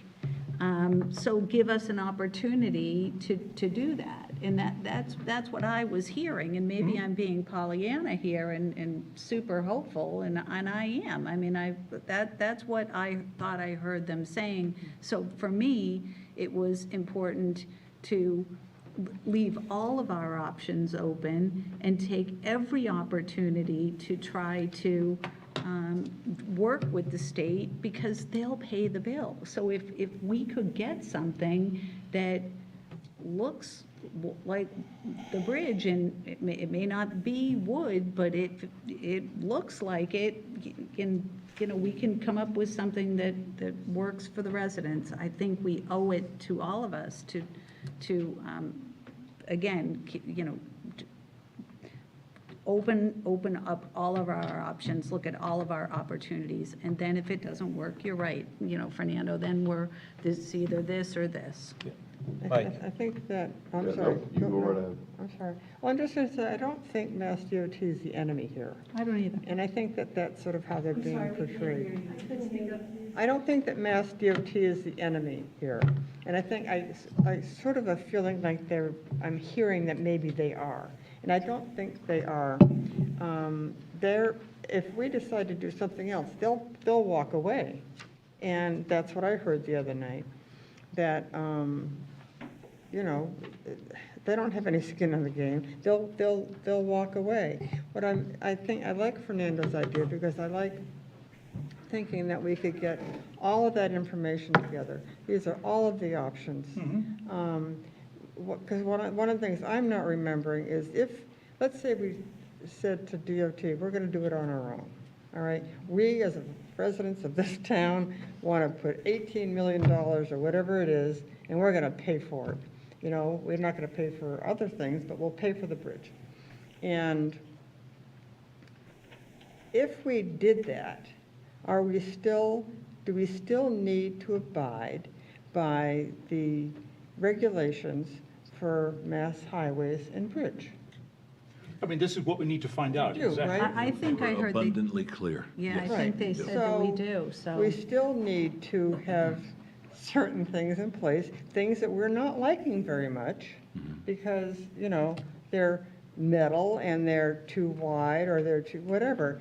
But, you know, if we decide to go our own way, which is a possibility, I'm not saying it's not, we have to know what that means. Yes.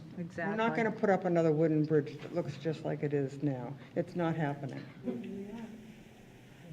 I don't know the answer to that, Cindy. Right, but I'd like to have all that, Yes. you know, on the table. We need to lay it all out. We need to lay it all out. That is why I wanted to just highlight exactly what Amy said at the end of that, is that we really owe it to this community to focus on the next few months here with these working sessions that are open to the public, staying on DOT, working with our PowerPoint advisory committee, because I don't want to be in a position where the ballot question is two terrible outcomes. You know, I would really like to focus on this, really work with them, so that we don't have either get something you don't like, or you got to foot a huge bill, because that would, I don't think we're doing our job if that's where we end up. We need to be clear on what the options are, right? Right, The three, and- we need to lay it, we need to understand it, so that we're all, when we say, if we build a bridge ourselves with still requirement to put DOT, we need to understand that, right? Is that correct? And at least we describe the three options, and they are all correct and factual, right? So I think that's really important. And I'm not saying that we need to continue working with DOT, and I think DOT are doing best efforts to listen to us and try and get a bridge that we might find acceptable, but still kind of meets their requirements for safety and all that kind of stuff. But,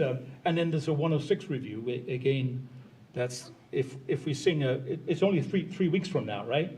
If we sing a product that looks awful, or doesn't meet our expectations, or we get feedback from the town, then basically we've got the option to pull the 106. And if we pull the 106, what's the implication of the existing problem with that bridge, right? And we also need that clarity. So, what's the current problem we're facing? And then can we get DOT to develop a design a bridge that meets us? Well, if that's great, that saves us $170 million. If not, 106 review.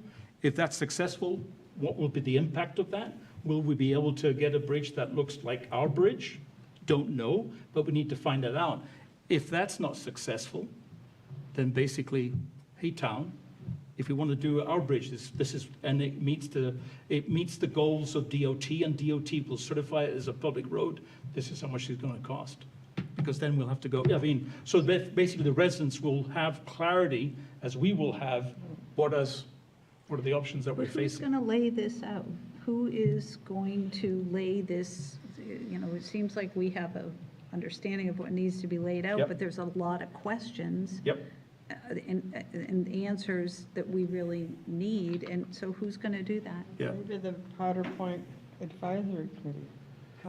We also, we need an engineer, right? So I think at some point, there's going to be costs that we need to bear, right? So that consultant, whether it's, is also an engineering firm, whether that consultant that we hire or is hired can do the, he's checking this out already, but maybe. Based on what Ed told you. Yeah.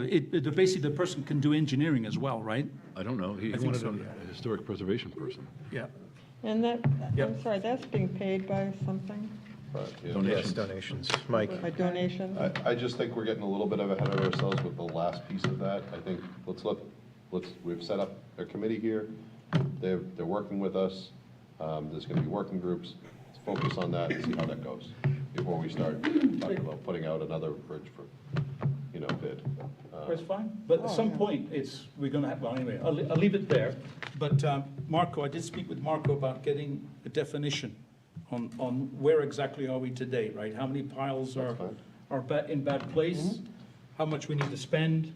At some point, they're saying that the bridge will be shut down, right? Again, what Sheila was telling us. Yeah, right. Yeah. So, but all we hear is anecdotal words. I'd like to see Well, everything she's the written down. boss.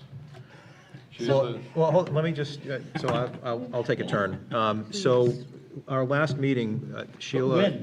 our- I don't know Our when, most, Mike. our I don't most know recent either. meeting, Sheila was, I think, very clear Yep. in that something, and I will use that term broadly, needs to be done for the bridge. In other words, do nothing is not an option. Correct. Right? So if we do nothing, the bridge at some point will be closed.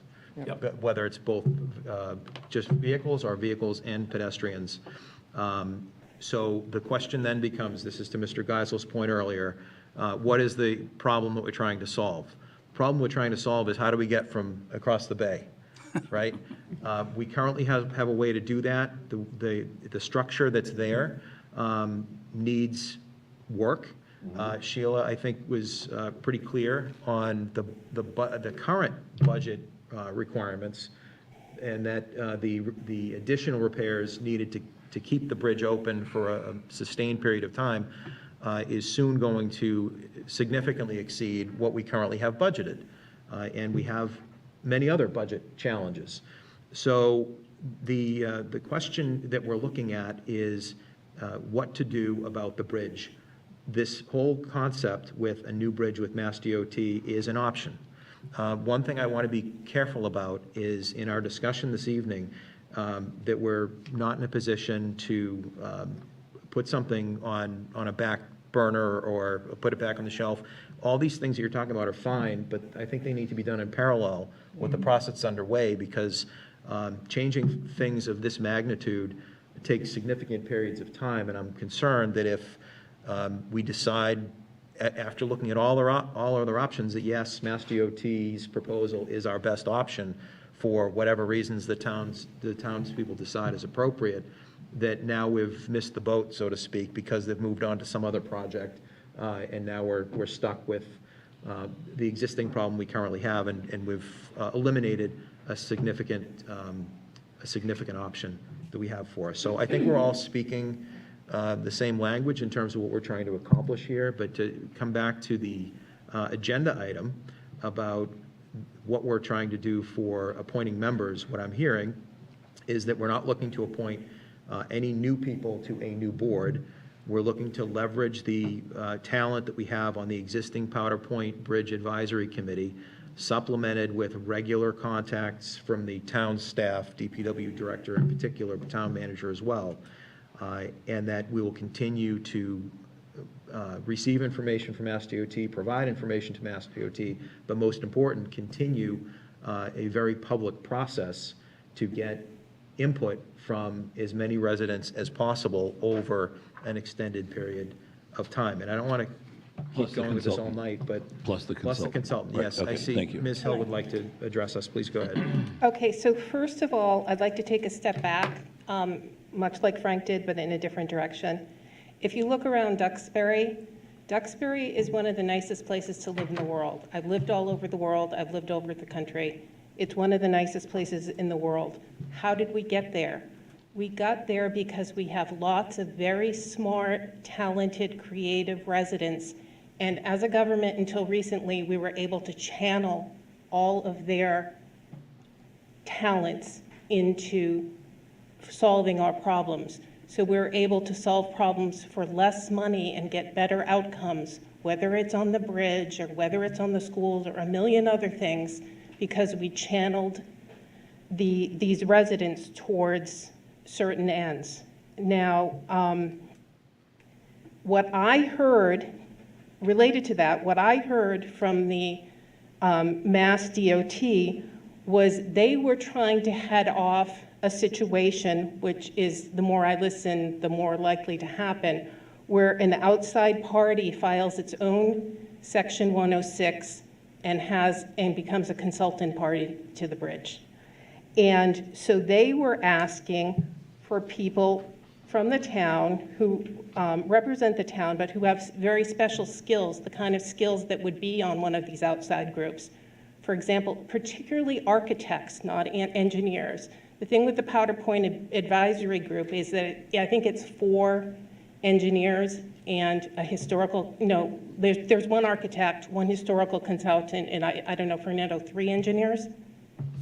And Fernando. Yeah, I think so, Sheila. Yeah. And so what I heard was this group that they were asking to come in and consult would be more on the line of architects. And we have so many really talented historical preservation architects here. And the idea would be to channel them into this group so that the best talent of Duxbury could help us design the bridge and work with Mass DOT. And so, I mean, that was what I heard. And secondly, I just wanted to say, or thirdly, there are people who have given money to this to hire a Section 106 consultant, and that money that they've given keeps being repurposed when I hear these conversations for other things. And so I think you might want to go back to those people and make sure that you're spending the money that they donated for what they expected it to be paid for. Now, I just want to give an example of the kind of person who could help us. We have Shirley Jenkins here, a longtime friend of my father. I didn't know, but I'd heard about her for years. I didn't know about her experience. She was a landscape architect and worked at the Boston Redevelopment Authority. She worked on Post Office Square, the Greenway, Rose Wharf, the Rose Kennedy Garden, the Greenway Carousel, Copley Square, and Waterfront Carousel. These are the kind of people that we want to bring in to talk to Mass DOT about how to design the bridge, those people who can really help with the architectural elements. And so I was hoping that you would consider opening up the, you know how you usually say we're going to have this committee and you advertise for people? I was hoping that you would do this here so that we could bring the best people from Duxbury to help with this specific task, which is an architectural task, and work with Mass DOT on that. And I would hope that Shirley would be one of those people. That's my comment. Thank you. Yep. Anything from the board? Ms. Babcock, Hi, Hi, if you Alicia. can Alicia introduce yourself Babcock. for the record. Yes. We know who you are, but Alicia Babcock, Ocean Road South. I would like to throw something in the mix. I was doing a little thinking about this, or a lot of thinking about it, and some research. I think we can all agree that we want exactly what we have, just stronger, and we'd like to be able to salvage it. There is a pretty amazing organization that offers services that would be really a direct hit for us. They do consulting, education, design, management. They are specialists in timber bridges. And as it turns out, timber bridges are the wave of the future. So I wanted to just give you all this, if I could.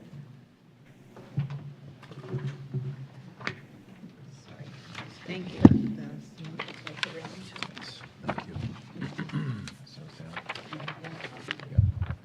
I have a couple of copies, yeah. Sure. So the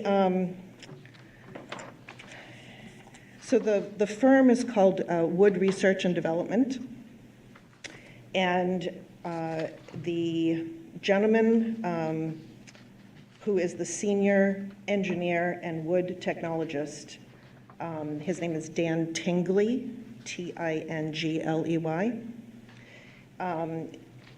He has a Bachelor of Science in Forestry Engineering, a Master of Science in Structural Engineering from the University of New Brunswick, and a PhD in Structural Engineering and Wood Technology from Oregon State. Dr. Tingley is the founder of the award-winning FIRP panel reinforcement technology, as well as a number of related patents. He holds over 40 published patents worldwide in the field of wood and high-strength fiber composites.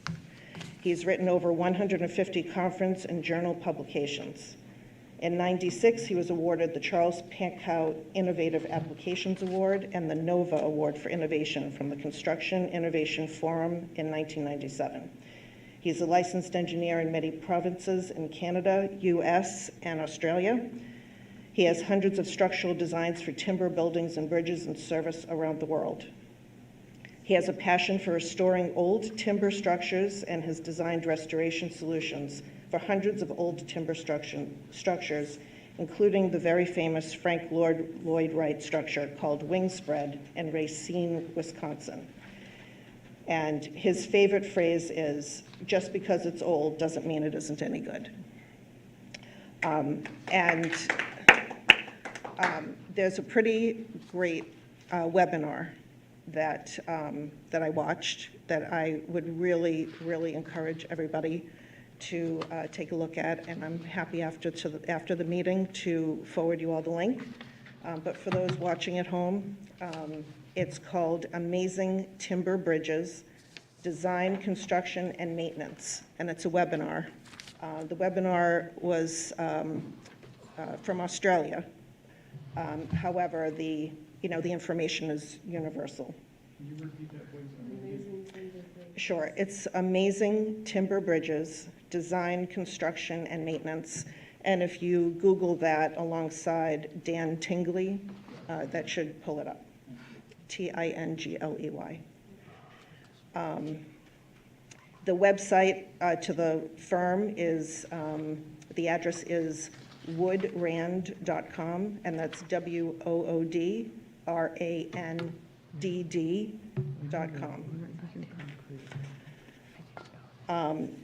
And as you can see here in this, this article, it says the hottest trend in construction materials is wood. Yep, wood. And so it does go through a very generic sort of explanation as to why timber is kind of the wave of the future. And I think it would be really important for us to, as a town, to try to reach out to somebody from this firm. If we could get in touch with him directly somehow. They have offices all over the world. I think they've got one in Florida here, one in Oregon. To somehow consult, or maybe they could do a presentation for us in the same fashion they did with this webinar, just to sort of educate us a little on what our options are and you know, how we could go about repairing and restoring what we have. The webinar also confirms what Peter Dalton had said about the structures that are underneath in the mud. There are non-invasive ways to go about investigating what's there that is a little bit more, or a lot more substantial than just visual observations that we had from the report that we were given. Timber is 50 to 70% the cost of steel, so in all likelihood, we would maybe be able to get the cost down. And I agree, I think DOT is trying to work with us. I think they're trying to do the best that they can within the confines of what they do, but I think a lot of engineers they're not trained in timber, Dan says in this webinar, and they've been mostly trained in concrete and steel, so they don't really understand how it all comes together.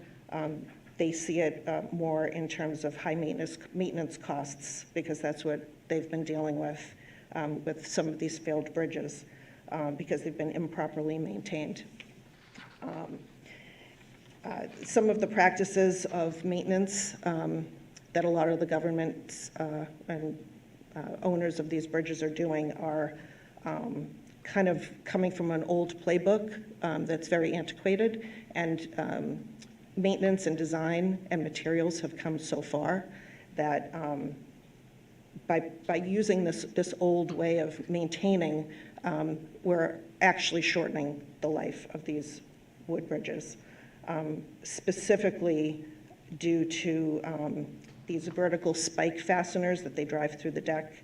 It shortens the life by 66% because the water follows the spike down, it gets into the wood and it decays.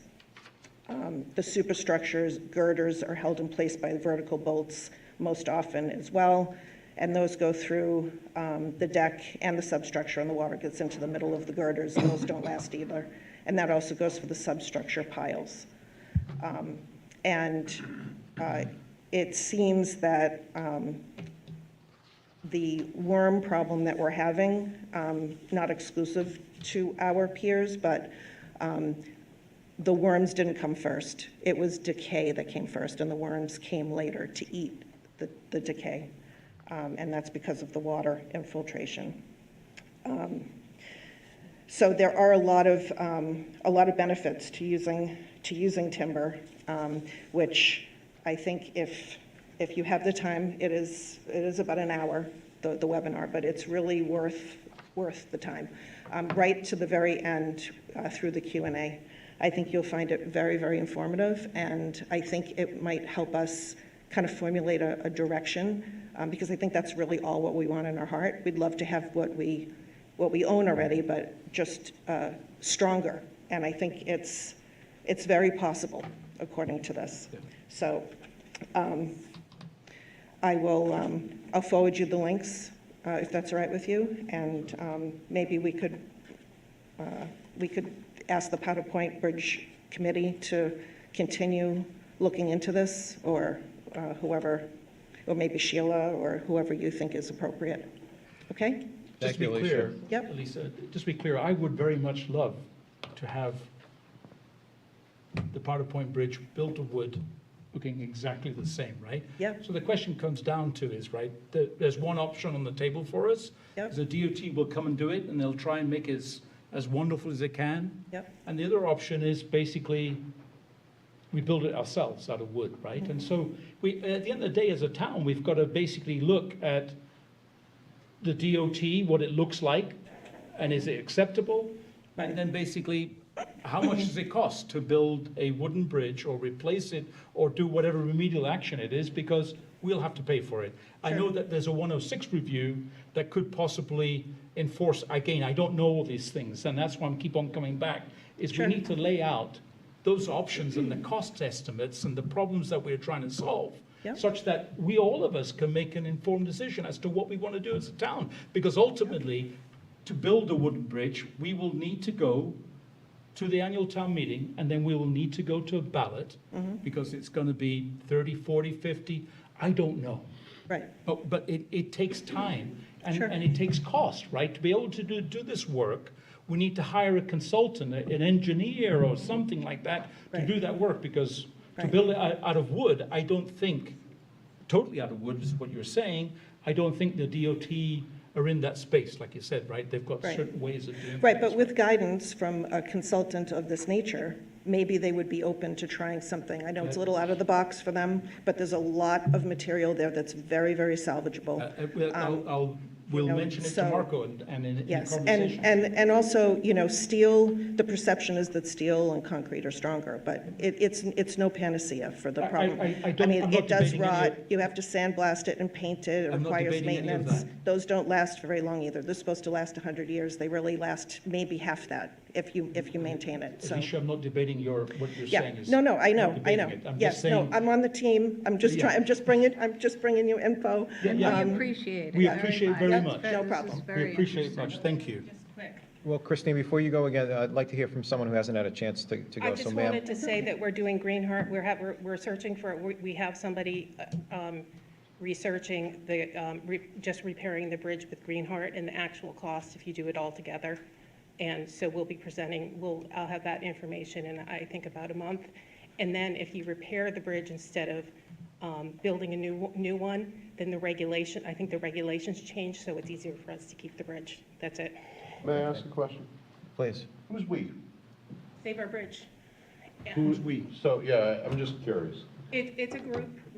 Because the public would want to know too. I mean, Yeah, we're who- trying to- We'll come out when we want to. I said that we are doing this, and when we are ready, we're going to be launching a website and everything, and when we're ready, we'll do So that. the name is what? Save our bridge. Save Our Bridge? Yep. And the Thank you, people that are on it Christine, don't want to be, Yeah, can you're the leader of the Save the Bridge? Are you the representative of them? It appears so, yes. Okay.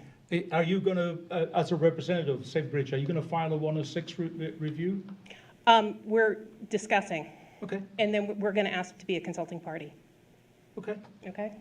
Thank you. Thank you very much. Ma'am, if you could please introduce yourself for our record. Hi, I'm Maureen Caruso, Winthrop Ave. Fernando, I really appreciate the way you outlined what needed to be clarified. And as I reach out into the community for people that I know and people that don't know, people are still waking up. They don't even know about these discussions tonight. So there's been a real lack of communication in the town, around the town. People are completely unaware of these conversations. And at the advisory board meeting that took place, I think it was Monday, at the senior center, I had asked Ed Mayo if we could make these conversations more public by putting them on the electronic signs that are at the transfer station and the beach, because then we're assured that people are understanding these very important conversations and the alternatives. And one of the other conversations we had with Ed Mayo at that meeting was we have a whole community of stakeholders out in Saquesh that will be very disturbed if the bridge goes away or has to be under repair, and we never ask them for money. We service them for emergency medical and fire, and I think that when we talk about where we're going to find money, and I hope we do it ourselves, because we've always shouldered that, we should ask the surrounding communities, because back in the day in 1892 when the communities came together, the surrounding communities helped shoulder that cost. So there's no reason not to reach out to at least Plymouth, where they utilize that bridge and receive other services from the town. So thank you. I just wanted to add that. I don't know anybody who wants Mass DOT involved. Sorry, I don't. I've heard it again and again. All right, thank you. Thank you. Thank you. Alicia. Just one more thing I forgot to mention, just because of, we have so many environmental concerns and protected species here that,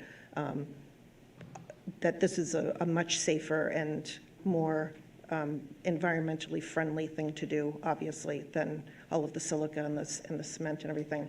Right. And then the gentleman that I mentioned, Dan Tingley, he was, I think, the one that designed these fiber, they're called, it's FIRP, fiber reinforced polymer. They're these long spans of polymer that attach to the girders and to the certain parts of the bridge that are considered weak points or parts that need to be reinforced, and they're 5 times the strength of steel. They're at a fifth of the dead weight, and you strategically position them in the bridge, and it enhances the capacity and could even double the capacity. So it's lightweight, and it can be retrofitted in place as well. So, okay. Thank you, Thank you. Alicia. Yes, ma'am, if you can introduce yourself for our records. Hi, Judith Kiplinger, 87 Pilgrim Byway. Really appreciated everybody's comments tonight and everybody's thinking. I do think we all want what we have now, but just a safe version. you know, when was the last time each one of us drove across Duxbury Bridge or walked across it? Because it's an experience. It's not just a conveyance from one side of our town to our sand beach. It's an experience where time kind of stops and you roll the windows down and you hear those wood boards underneath your tires and you feel like you are transported into another space. It's the sounds, it's the smell, it's an experience. And I feel like we are a community who really are, in our hearts, committed to at least exploring every way possible to keep these experiences. You know, many years ago, my dad started a committee to save bug light because Coast Guard said, look, we'll take over the cost, but we're gonna put a fiberglass spindle there. It's gonna do the same thing. It's still gonna blink in the fog, or it's still gonna make a sound. And a group of residents, Charlie Fargo, my dad, Don Muirhead, and a bunch of other people got together and said, we're going to raise the money. I know it's a lighthouse versus a bridge. I'm not talking dollars here. I'm just saying people's hearts were really committed to keeping that spark plug lighthouse. Same with Gurnet. And I feel like as a nation even, not just as a Duxbury community, but as a nation, there is a spirit of wanting to preserve the longest wooden bridge in our country. To my knowledge, that we have it sitting right in our harbor. So it's not a question of, does it look like it? You know, how many regulations can it meet? We can regulate ourselves out of almost everything, honestly. But this is a situation where we have this beautiful bridge, which is an experience, and it's been stewarded over so many generations.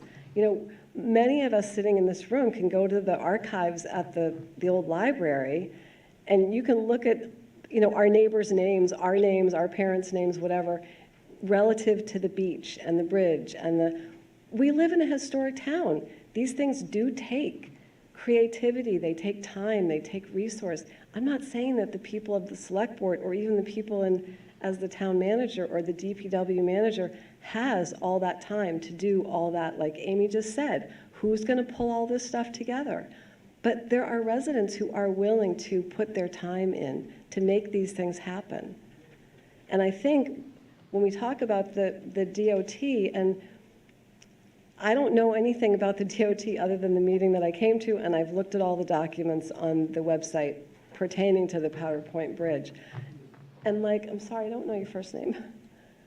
Alicia. What Alicia was saying is true, and I think it had agreement on. DOT is set up to do a certain type of thing, and whether that includes, you know, building a wooden bridge, I can't answer that. But before we have a meeting where we're saying, here's what the DOT is presenting as their option for us, we need to have, what are the other options? Like Fernando said, we have to have this stuff ready. Are we going to be ready in 3 weeks to show? I don't think so. I think that meeting, I'm not saying delay the whole project, but I don't know if that meeting makes sense, because what you're saying to people is, here's the thing, here's this bridge design. Yes, they can make some alterations possibly to satisfy some of our requirements, but to Fernando's point, we want what we have. I don't think DOT can do that. I don't know, maybe they can.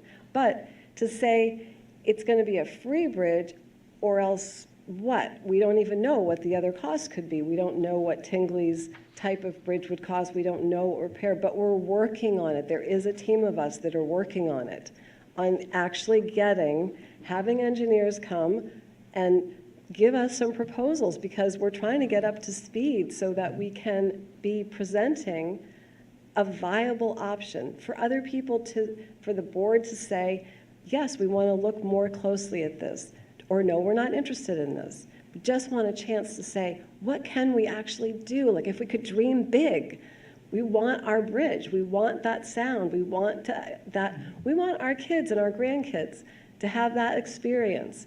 We want to say, for people 100 years from now, to say there were people who really wanted to preserve that. Like, are we a nation who is committed to preserving national types of treasures? I consider this to be a national treasure. If it's the longest wooden bridge in our country and it's beautiful, they've had movies here. We could get Denzel Washington to do a pitch. And we don't know how much funding might be available. We don't know. That's like the big question. Is there federal grant money that would help us? Is there? So I just feel like this is an awesome project. It's an amazing place that we're sitting, where we're making decisions about the future of this bridge. And it's exciting. Like, it should be a really exciting undertaking for Duxbury and for surrounding towns too, and for all the people who come and visit it. I've taken friends over that bridge for years. I grew up in Duxbury. I've lived here my whole life, who never had driven across a wooden bridge before. And so that's all. I think it can be a really awesome project. And we have people in this town who are excited and inspired to do the work, do the volunteer work that it's going to take. And that's all. Thank you. Thank you very much. Thank you. Thank you. Nancy, do we have anybody raising their hands online? Okay, any further discussion from the board? Could I just bring up the timing? There's no deadline. Mass DOT hasn't placed any deadlines, or I'm just thinking about the 3-week and other people who are working on alternative. And also Fernando's big point that there's so many unanswered questions. Is the 3-week time period appropriate or I don't know where the doable? 3-week thing came from. I don't know, wasn't it? Well, they more- will have the open house in about 3 weeks, 3 or 4 weeks, right? They said End of October, November, yeah. October, Yeah. November, they said that. For an open house. Yeah. That does seem maybe premature at this, Well, but. the whole goal here was to figure out who was going to work with their architect, and it looks like it's going to be again, just to confirm, the entire Powder Point Bridge Advisory Committee, plus the consultant that we hire, and Sheila as necessary. We haven't even put the scope of services out on the street yet, so- because we just got it this morning. Okay, Great. so there's some time, obviously. gonna Yeah, it'll just be a couple build in. weeks, because that's a matter of quotes. Yeah, so the questions we're going to have to ask at the October, November meeting is what is DOT's timeline, right? In the sense that, well, actually, They did give us that in yeah, June. yeah. So I think it's going to be interesting. At that, we'll get a sense of how amenable, what it looks like, right? And I think at that point in time, we need to maybe, following that meeting, get together and get feedback. And then that might drive our decisions going forward, right? If it looks but ugly, then we might think about our next steps. So we're going to get a plan before we get their timeline. Well, I presume that we need to double check, right? Because I suspect they're going along their project process, right?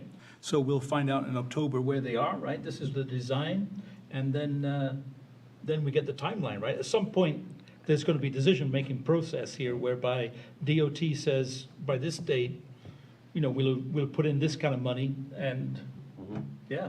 Hopefully they're as sharp as you and have a Gantt sheet or whatever you can. Well, Right. they No will flow definitely. chart, Yeah, what the is it? Gantt chart is in the presentation. There you go. Yeah, there will be, Yeah, It is in the I June always liked presentation. yeah. Fernando was always pressing for those. So I don't know if it'll be October, I have no idea. I'll Right. get this information back to Marco and see what he says. Yeah. Right. Anything further on this? So we don't require a vote. Nope. The next agenda item had to do with bridge project update, but I think we pretty much covered the bridge. I think we so have. I don't think we need to move on. All right, next then is the town manager's report. Thank you, everyone. Thank you, everybody. Appreciate the input. Thank you. Thank you.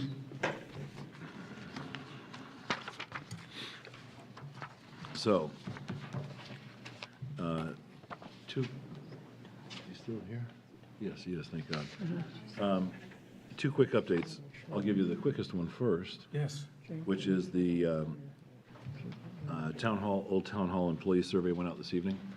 So any of the Town Hall employees that they've received it. So they've got 2 weeks. They have to return the results back to the consultant by October 15th. Are the select board members considered town hall employees? No, they are not. I would, can we not get a copy of the questionnaire? Oh, Oh, sure, yeah, you yes, can of see it. course. Yeah, I'd like Yeah, to but see it. it's, yeah, but it's for town hall employees, but yeah, of Well, course. I I'll make won't sure fill you it get out, but can I take a look at it? Of course, yes. And the second is why our friend Wendell is here. Wendell? Do you mind, Wendell? Wendell. We have an uptate on municipal aggregation. Oh, good. And I asked our consultant to help script this, but I wanted Wendell here to be able to present it, if you don't mind, All please. right. Wendell Cerny from AEC. And thank you for all your help, Wendell, and sticking around tonight. I appreciate it. Wendell Cerny, Baybridge Lane, Chair of the Alternative Energy Committee. So what I need to know is, have they been up to date as to what happened, transpired on the 25th? I mean, do you That's have why any you're here. information? That's why you're here. Yeah, okay. So you are aware that Mr. Reed, authorized by you, signed a contract for the town to enter into green municipal aggregation? Yes. Right, Yes, you got to we know speak up just a this. little bit for us. That microphone is for the folks at Okay, home. okay. And it's But having wait, a last we echo. left off, just to set the stage, AEC had done terrific work, tons of work, years of Right. work on putting together the municipal aggregation plan. And I believe last, you were before us, it was for authorization to go out and then solicit bids that we could then bring back to the town to ask folks to consider getting into the, well, it's opt-out, as I recall, right? Not opt-in. Yeah. The plan. So this is an update as to where things stand in terms of the bids coming back? Yeah. So do you want me to just go back to the 24th of December when we got the approval? Sure, yeah. Yeah, okay, so December 24th, DPU said you may enter into aggregation, municipal aggregation. Then we refined the plan, made it more specific as to what rate do we want to pursue. And so on February, Select Board agreed to that rate structure and also authorized the town manager to sign a contract when those rates became available. So between February and relatively recently, we've just been, along with Colonial Power, who is our consultant, have been monitoring things. And as you realize, the energy landscape in the globe and in our country has changed a lot. So some of the opportunities, especially regarding renewables, started to drift away. So we're concerned about that. However, just about a month ago, Colonial Power made us aware that there seemed to be a window of opportunity that we would be able to achieve our two objectives. That is to lower utility rates for our residents. In addition, increase our commitment to renewables. So in the beginning of this month at our AEC meeting, there were indicative pricing that was given to us. That is, energy suppliers, what would they be able to respect our rate? And so that was the case. So the committee agreed that we would make that information known to town manager and the finance director. Could we have a meeting, which we did on February 18th, where the indicative pricing was shown, and it was shown that we could, as I said, achieve those goals. And so it was decided that Colonial Power would go out and get a firm commitment, which it did, and that was on February the 25th. So they suggested September? Do you mean September, yeah, or February? Excuse me? What month? September, right? Yeah, September. Did I just? September, yeah. Okay, yeah, Okay. September 25th. So First Point Power was selected as the energy supplier, and that very same date, the 25th, Mr. Reed signed the contract. So now we are engaged in it. It's just a matter of how are things going to roll out. I do want to mention, just on like back of the envelope calculations based upon what the average home in Duxbury consumes. We had decided the default rate, which was going to be the rate that everyone would enter into this aggregation, was going to be basic service plus 25% additional renewables. So that's what we agreed with the default. And there are two other options. You could go to just basic rate, you could opt down, or you could opt up, and that would be 100% renewables. So, but just to the default rate, so the average savings, it doesn't seem like a tremendous amount of money, but you have to understand that's based upon current Eversource rates, which could and we know are going to change. So right now, it's $45 a year. So there is a savings, not a loss, and as I said, we're getting more renewables in the mix. So And the rate isn't going to change. right. So what has to happen next? All right. So on approximately October 15th, Colonial Power will send to all consumers who are on the basic or not Eversource customers right now a notification that we're going to be entering into the aggregation. So that's October the 15th. Those people who have third-party suppliers, and there's a small percentage of people in town who do that, okay? So they're also going to be informed. Now, they may be contractually obliged to keep that contract and not enter into aggregation. And I can't address that because it may differ from one a company to another. In any case, so between October 15th and November 18th, here are the things that need to happen. We have to, and this is in cooperation with Colonial Power and the AEC, public service announcement will be composed and it will be put on our town's website. In addition to that, a document, the frequently asked questions document will be produced on the website and in a paper form available throughout town. A press release to local paper, and I know that Clipper's here right now, so I assume this is going to be covered too, so there's another point of education information. And we will be holding at least 2 public information meetings. I don't have the dates of those right now because we have to work that out with Colonial Power and see what venues are available. Also, there'll be a sample electric bill before and after that can be posted on the website so people can see, in black and white, what their savings are going to be, what they would pay. And then, for some people, it's going to be an education, how to read an electric bill and see what's there, what rate am I paying. So I think that'll be good.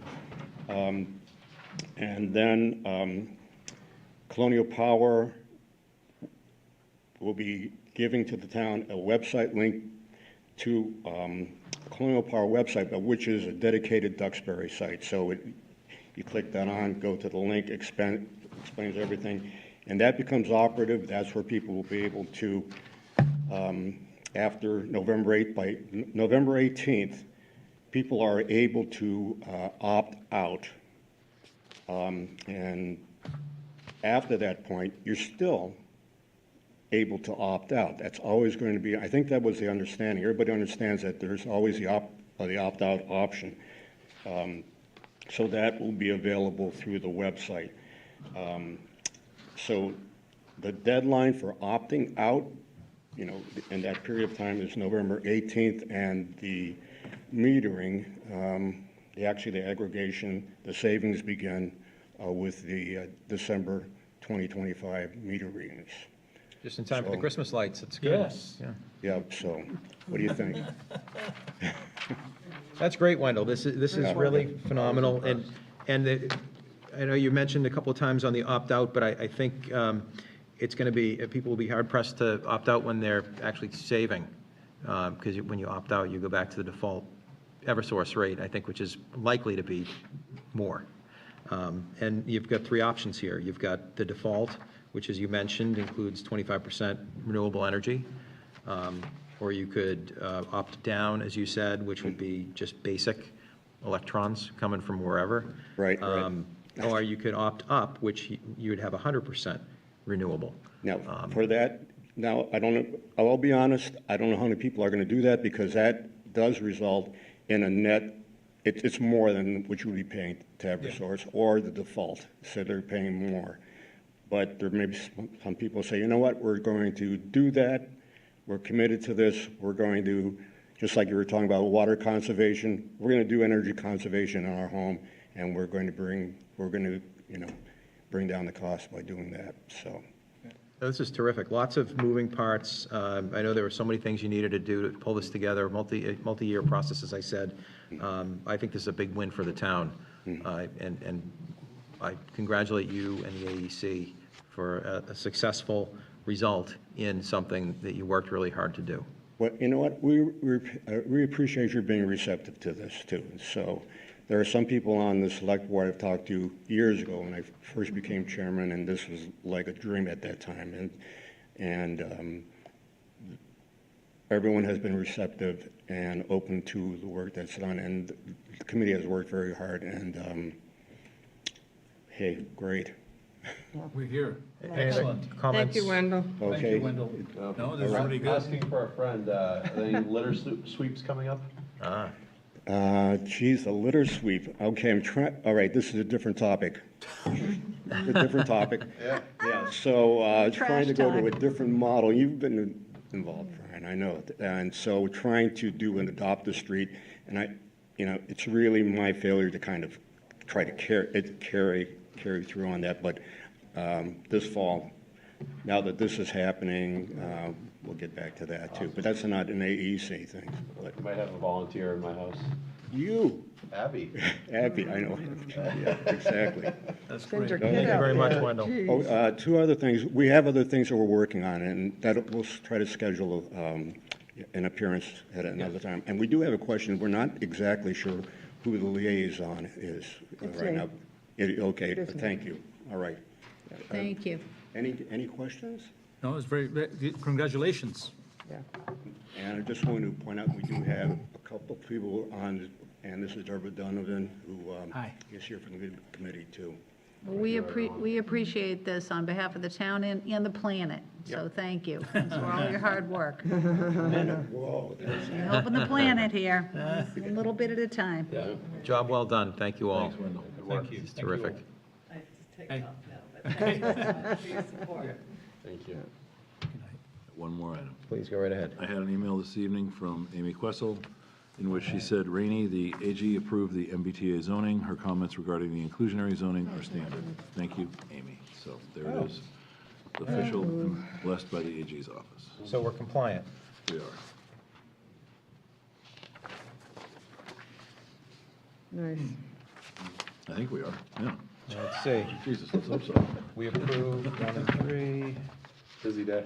We're authorized to extend the 90-day period provided. And that's my report. So the map is approved. Well, no, our decision on Article 2 will now be due November 12th, 2025. Okay. Signed extension Yeah, that- agreement. All right. All right. Well, Got a lot of licenses. I'll review this in Yeah, well, greater detail. greater detail. Well, I'll let the lawyers kind of read through that and see if they understand it. I don't see an extension agreement. There was something in number 2. Yeah. November 12th. Attached, extension agreement attached. Is agreement to extend as far, if I, as a layperson, that's what I read. No. It says it's attached. I said I don't see it. Yeah. It's not there. I know what it is. Oh.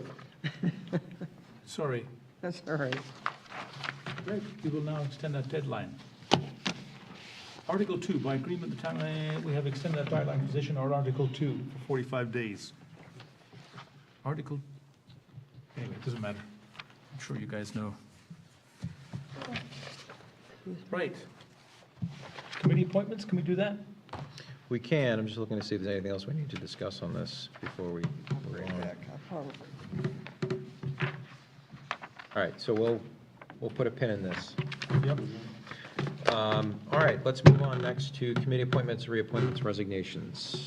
AEC and Duxbury Bay Management Commission. I move that the Select Board appoint the following: Glenn Carley and Bernie Garner to the Alternative Energy Committee for term ending 6/30/2028.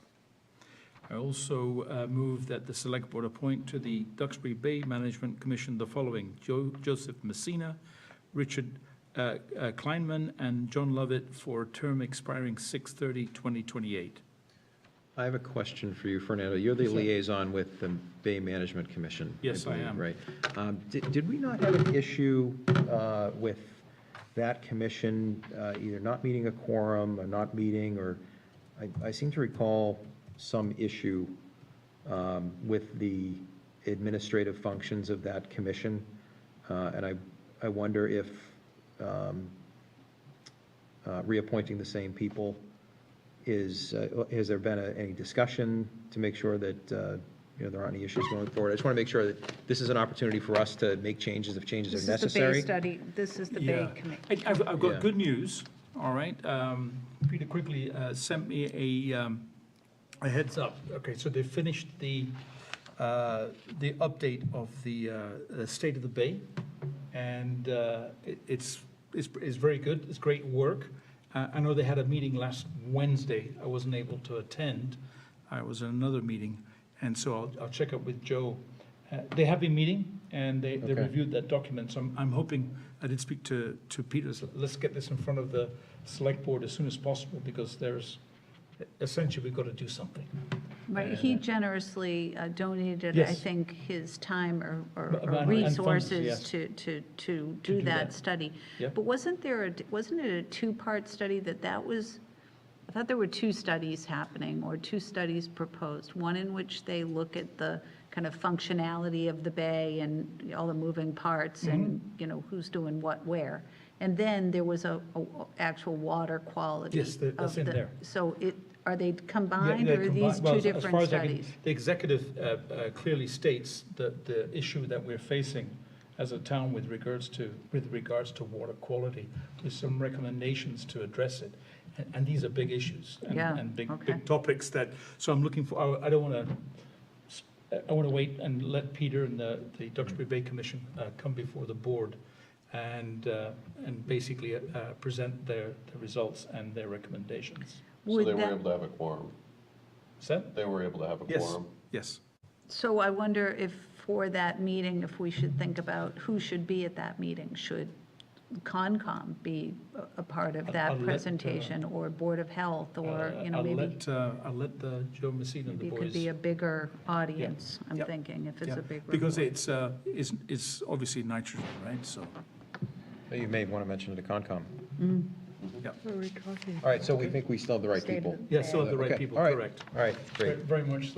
That was my only question. All right, sorry, long-winded answer. No, quite all right. All right, so we have a motion, may I have a second? Second. Any discussion on the motion? Hearing none, I'll call for the vote. All in favor? Aye. Aye. Opposed? Abstentions? Motion carries 5-0. Right, the following boards have one seat available: the Board of Health Alternative, the Conservation Commission, the Design Review Board, the Duxbury Affordable Housing Trust, the Duxbury Cultural Council, and the Nuclear Advisory Committee.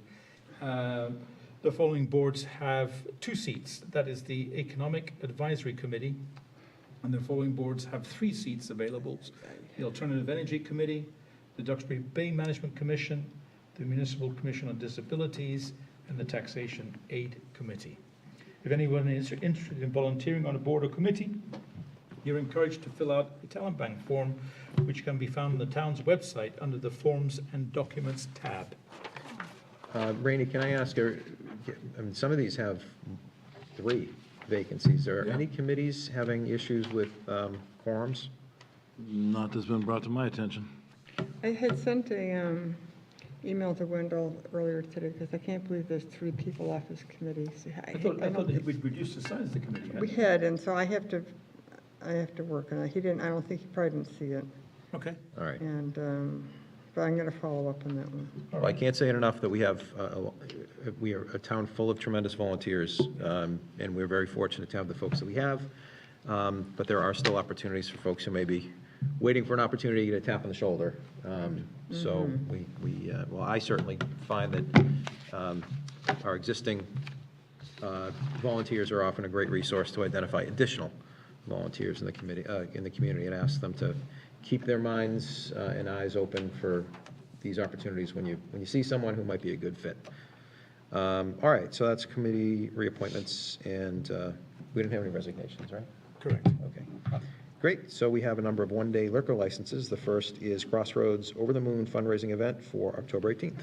I move that Miss Monica Schlack, as a representative of Crossroads, is granted a one-day wine and malt license to hold their Over the Moon Fall fundraiser on Saturday, October 18th, 2025, at the Camp Wing Pavilion, 650 Keene Street, from 7 to 10 p.m., subject to the conditions of the license. I have a Second. All right, any discussion, any questions? Oh, I should have asked, do we have any applicants this evening for any of these? I can take these out of order, okay. All right, we have motion second. Any discussion? Hearing none, I'll call for the vote. All those in favor? Aye. Opposed? Abstentions? The motion carries 5-0. Next, St. John's Church One Night Only Gala for November 1st. I move that Miss Mary Stanky, as a representative of St. John's Church, is granted a one-day all-alcoholic beverage license to hold their one-night only Bangkok in Duxbury Gala on Saturday, November 1st, 2025, at St. John's Church, 410 Washington Street, from 5 to 9 p.m., subject to the conditions of the license. Second. Motion and second. Any discussion? Hearing none. All those in favor? Aye. Opposed? Abstention? Motion carries 5-0. The Art Complex Museum has art on the half shell for various dates. I move that Ms. Audra Furgal, as a representative of the Duxbury Art Complex Museum, is granted, did I say it right? I think so. Oh, yeah, Yes. one day, I heard a comment from the back there, a one-day wine and malt license to hold their Art on the Half Shell events from 5 to 8 p.m. at the Art Complex Museum, 189 Alden Street, on the following dates, subject to conditions of the license. These are all on Thursdays, October 2nd, October 9, October 16, October 23, October 30, November 6, November 13th, November 20, December 4th, December 11th, and December 18th, all of 2025. That's quite a party. Fun group. Yeah. All right, we have a motion. Second. Motion and second. Any discussion? Hearing none, let's go with the vote. All those in favor? Aye. Opposed? Abstentions? Motion carries 5-0. Now we have 5 event permits. The first is Bay Farm Montessori Boo Fest for October 4th, October 24th. I move that Ms. Jennifer Nemec, as a representative of the Bay Farm Montessori Academy, is granted an event permit for their Boo Fest on Friday, October 24th, 2025, from 5:30 to 7:30 p.m. at the Bay Farm Montessori Academy, 145 Loring Street, Duxbury, subject to the conditions of the permit. Second. Motion and second. Any discussion? Hearing none, I will call for the vote. All those in favor? Aye. Opposed? Abstentions? Motion carries 5-0. Yes, sorry, yeah. Next is the Newcomers Club, St. George Street Garage Trunk or Treat for October 25th. I move that Mr. Michael Staples, as a representative of the St. George Street Garage, is granted an event permit for their Trunk or Treat event on Saturday, October 25, 2025, from 2 to 4 p.m. at St. George Street Garage, 260 St. George Street, subject to the conditions of the permit. Second. Motion and second. Any discussion? Hearing none, I'll call for the vote. All those in favor? Aye. Aye. Opposed? Abstentions? Motion carries 5-0. So what do you think? They put candy in the trunks of the car, trunk No, or they do treat? it, you open up the back of your car and they walk around, and that's how they trick or treat. They've done it at Holy Family for years. Yeah, I think the senior center's done that too. Yeah, it's great. Church. Yeah, we can go. We know the Let's date. go. Oh, yeah. It's approved. Candy in my car. Next, Wear my costume. also on October 25th, is a Newcomers Club Halloween Spooktacular. I move that Ms. Chrissy Resendez, as a representative of the Duxbury Newcomers Club, is granted permission to hold their annual Halloween Family Social Spooktacular Trick-or-Treat event from 1 to 3 p.m. on Saturday, October 25th, 2025. Rain date, Sunday, October 26, 2025, at participating businesses located in Halls Corners, Brothers Marketplace Plaza, and Depot Street Marketplace, subject to conditions of the permit. Sounds like Second. fun. We have a motion and second. Any discussion? Hearing none, I'll call for the vote. All those in favor? Aye. Aye. Opposed? Abstentions? Motion carries 5-0. 2 more. On October 26th is Duxbury Beach Reservation 5K Notice of Date Change. I move that Ms. Chris Lutazzi, Executive Director and as a representative of the Duxbury Beach Reservation, is granted permission to hold a 5K beach run on Sunday, October 26, 2025, beginning at 7:30 a.m. to approximately 1 p.m. as described in the application materials, subject to the conditions of the permit. Second. Mike, will you be running? I have more time to train now, so yeah. So you won't be there at 1 p.m. then, will you? Well, hopefully he'll be done by then. I will have warmed up by then. You should finish by about 8:30, right? Yeah.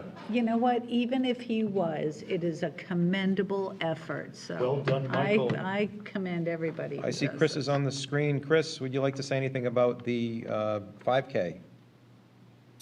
I hope that everybody comes out. It's going to be a fun run, so everybody is a winner, and we have two sponsors of Healthy Things of Duxbury, so Farfars, as well as our friends at I was going to say Guilty Pleasures, the donuts. So I hope that everybody can come and join us, and if you can't come this Saturday, it's our second Dog Days of Duxbury. So looking forward to seeing people on the beach this month. All right. Great, thank you. I'm going to Dog Days. I love Dog Days, Chris. I'll be there too. I love it. All right, so we have a motion and a second. Any further discussion on this event permit? Hearing none, I'll call for the vote. All those in favor? Aye. Aye. Opposed, abstentions, motion carries 5-0. And finally, under event permits for, thank you, Chris. November 22nd, Recreation Department Annual Turkey Trot.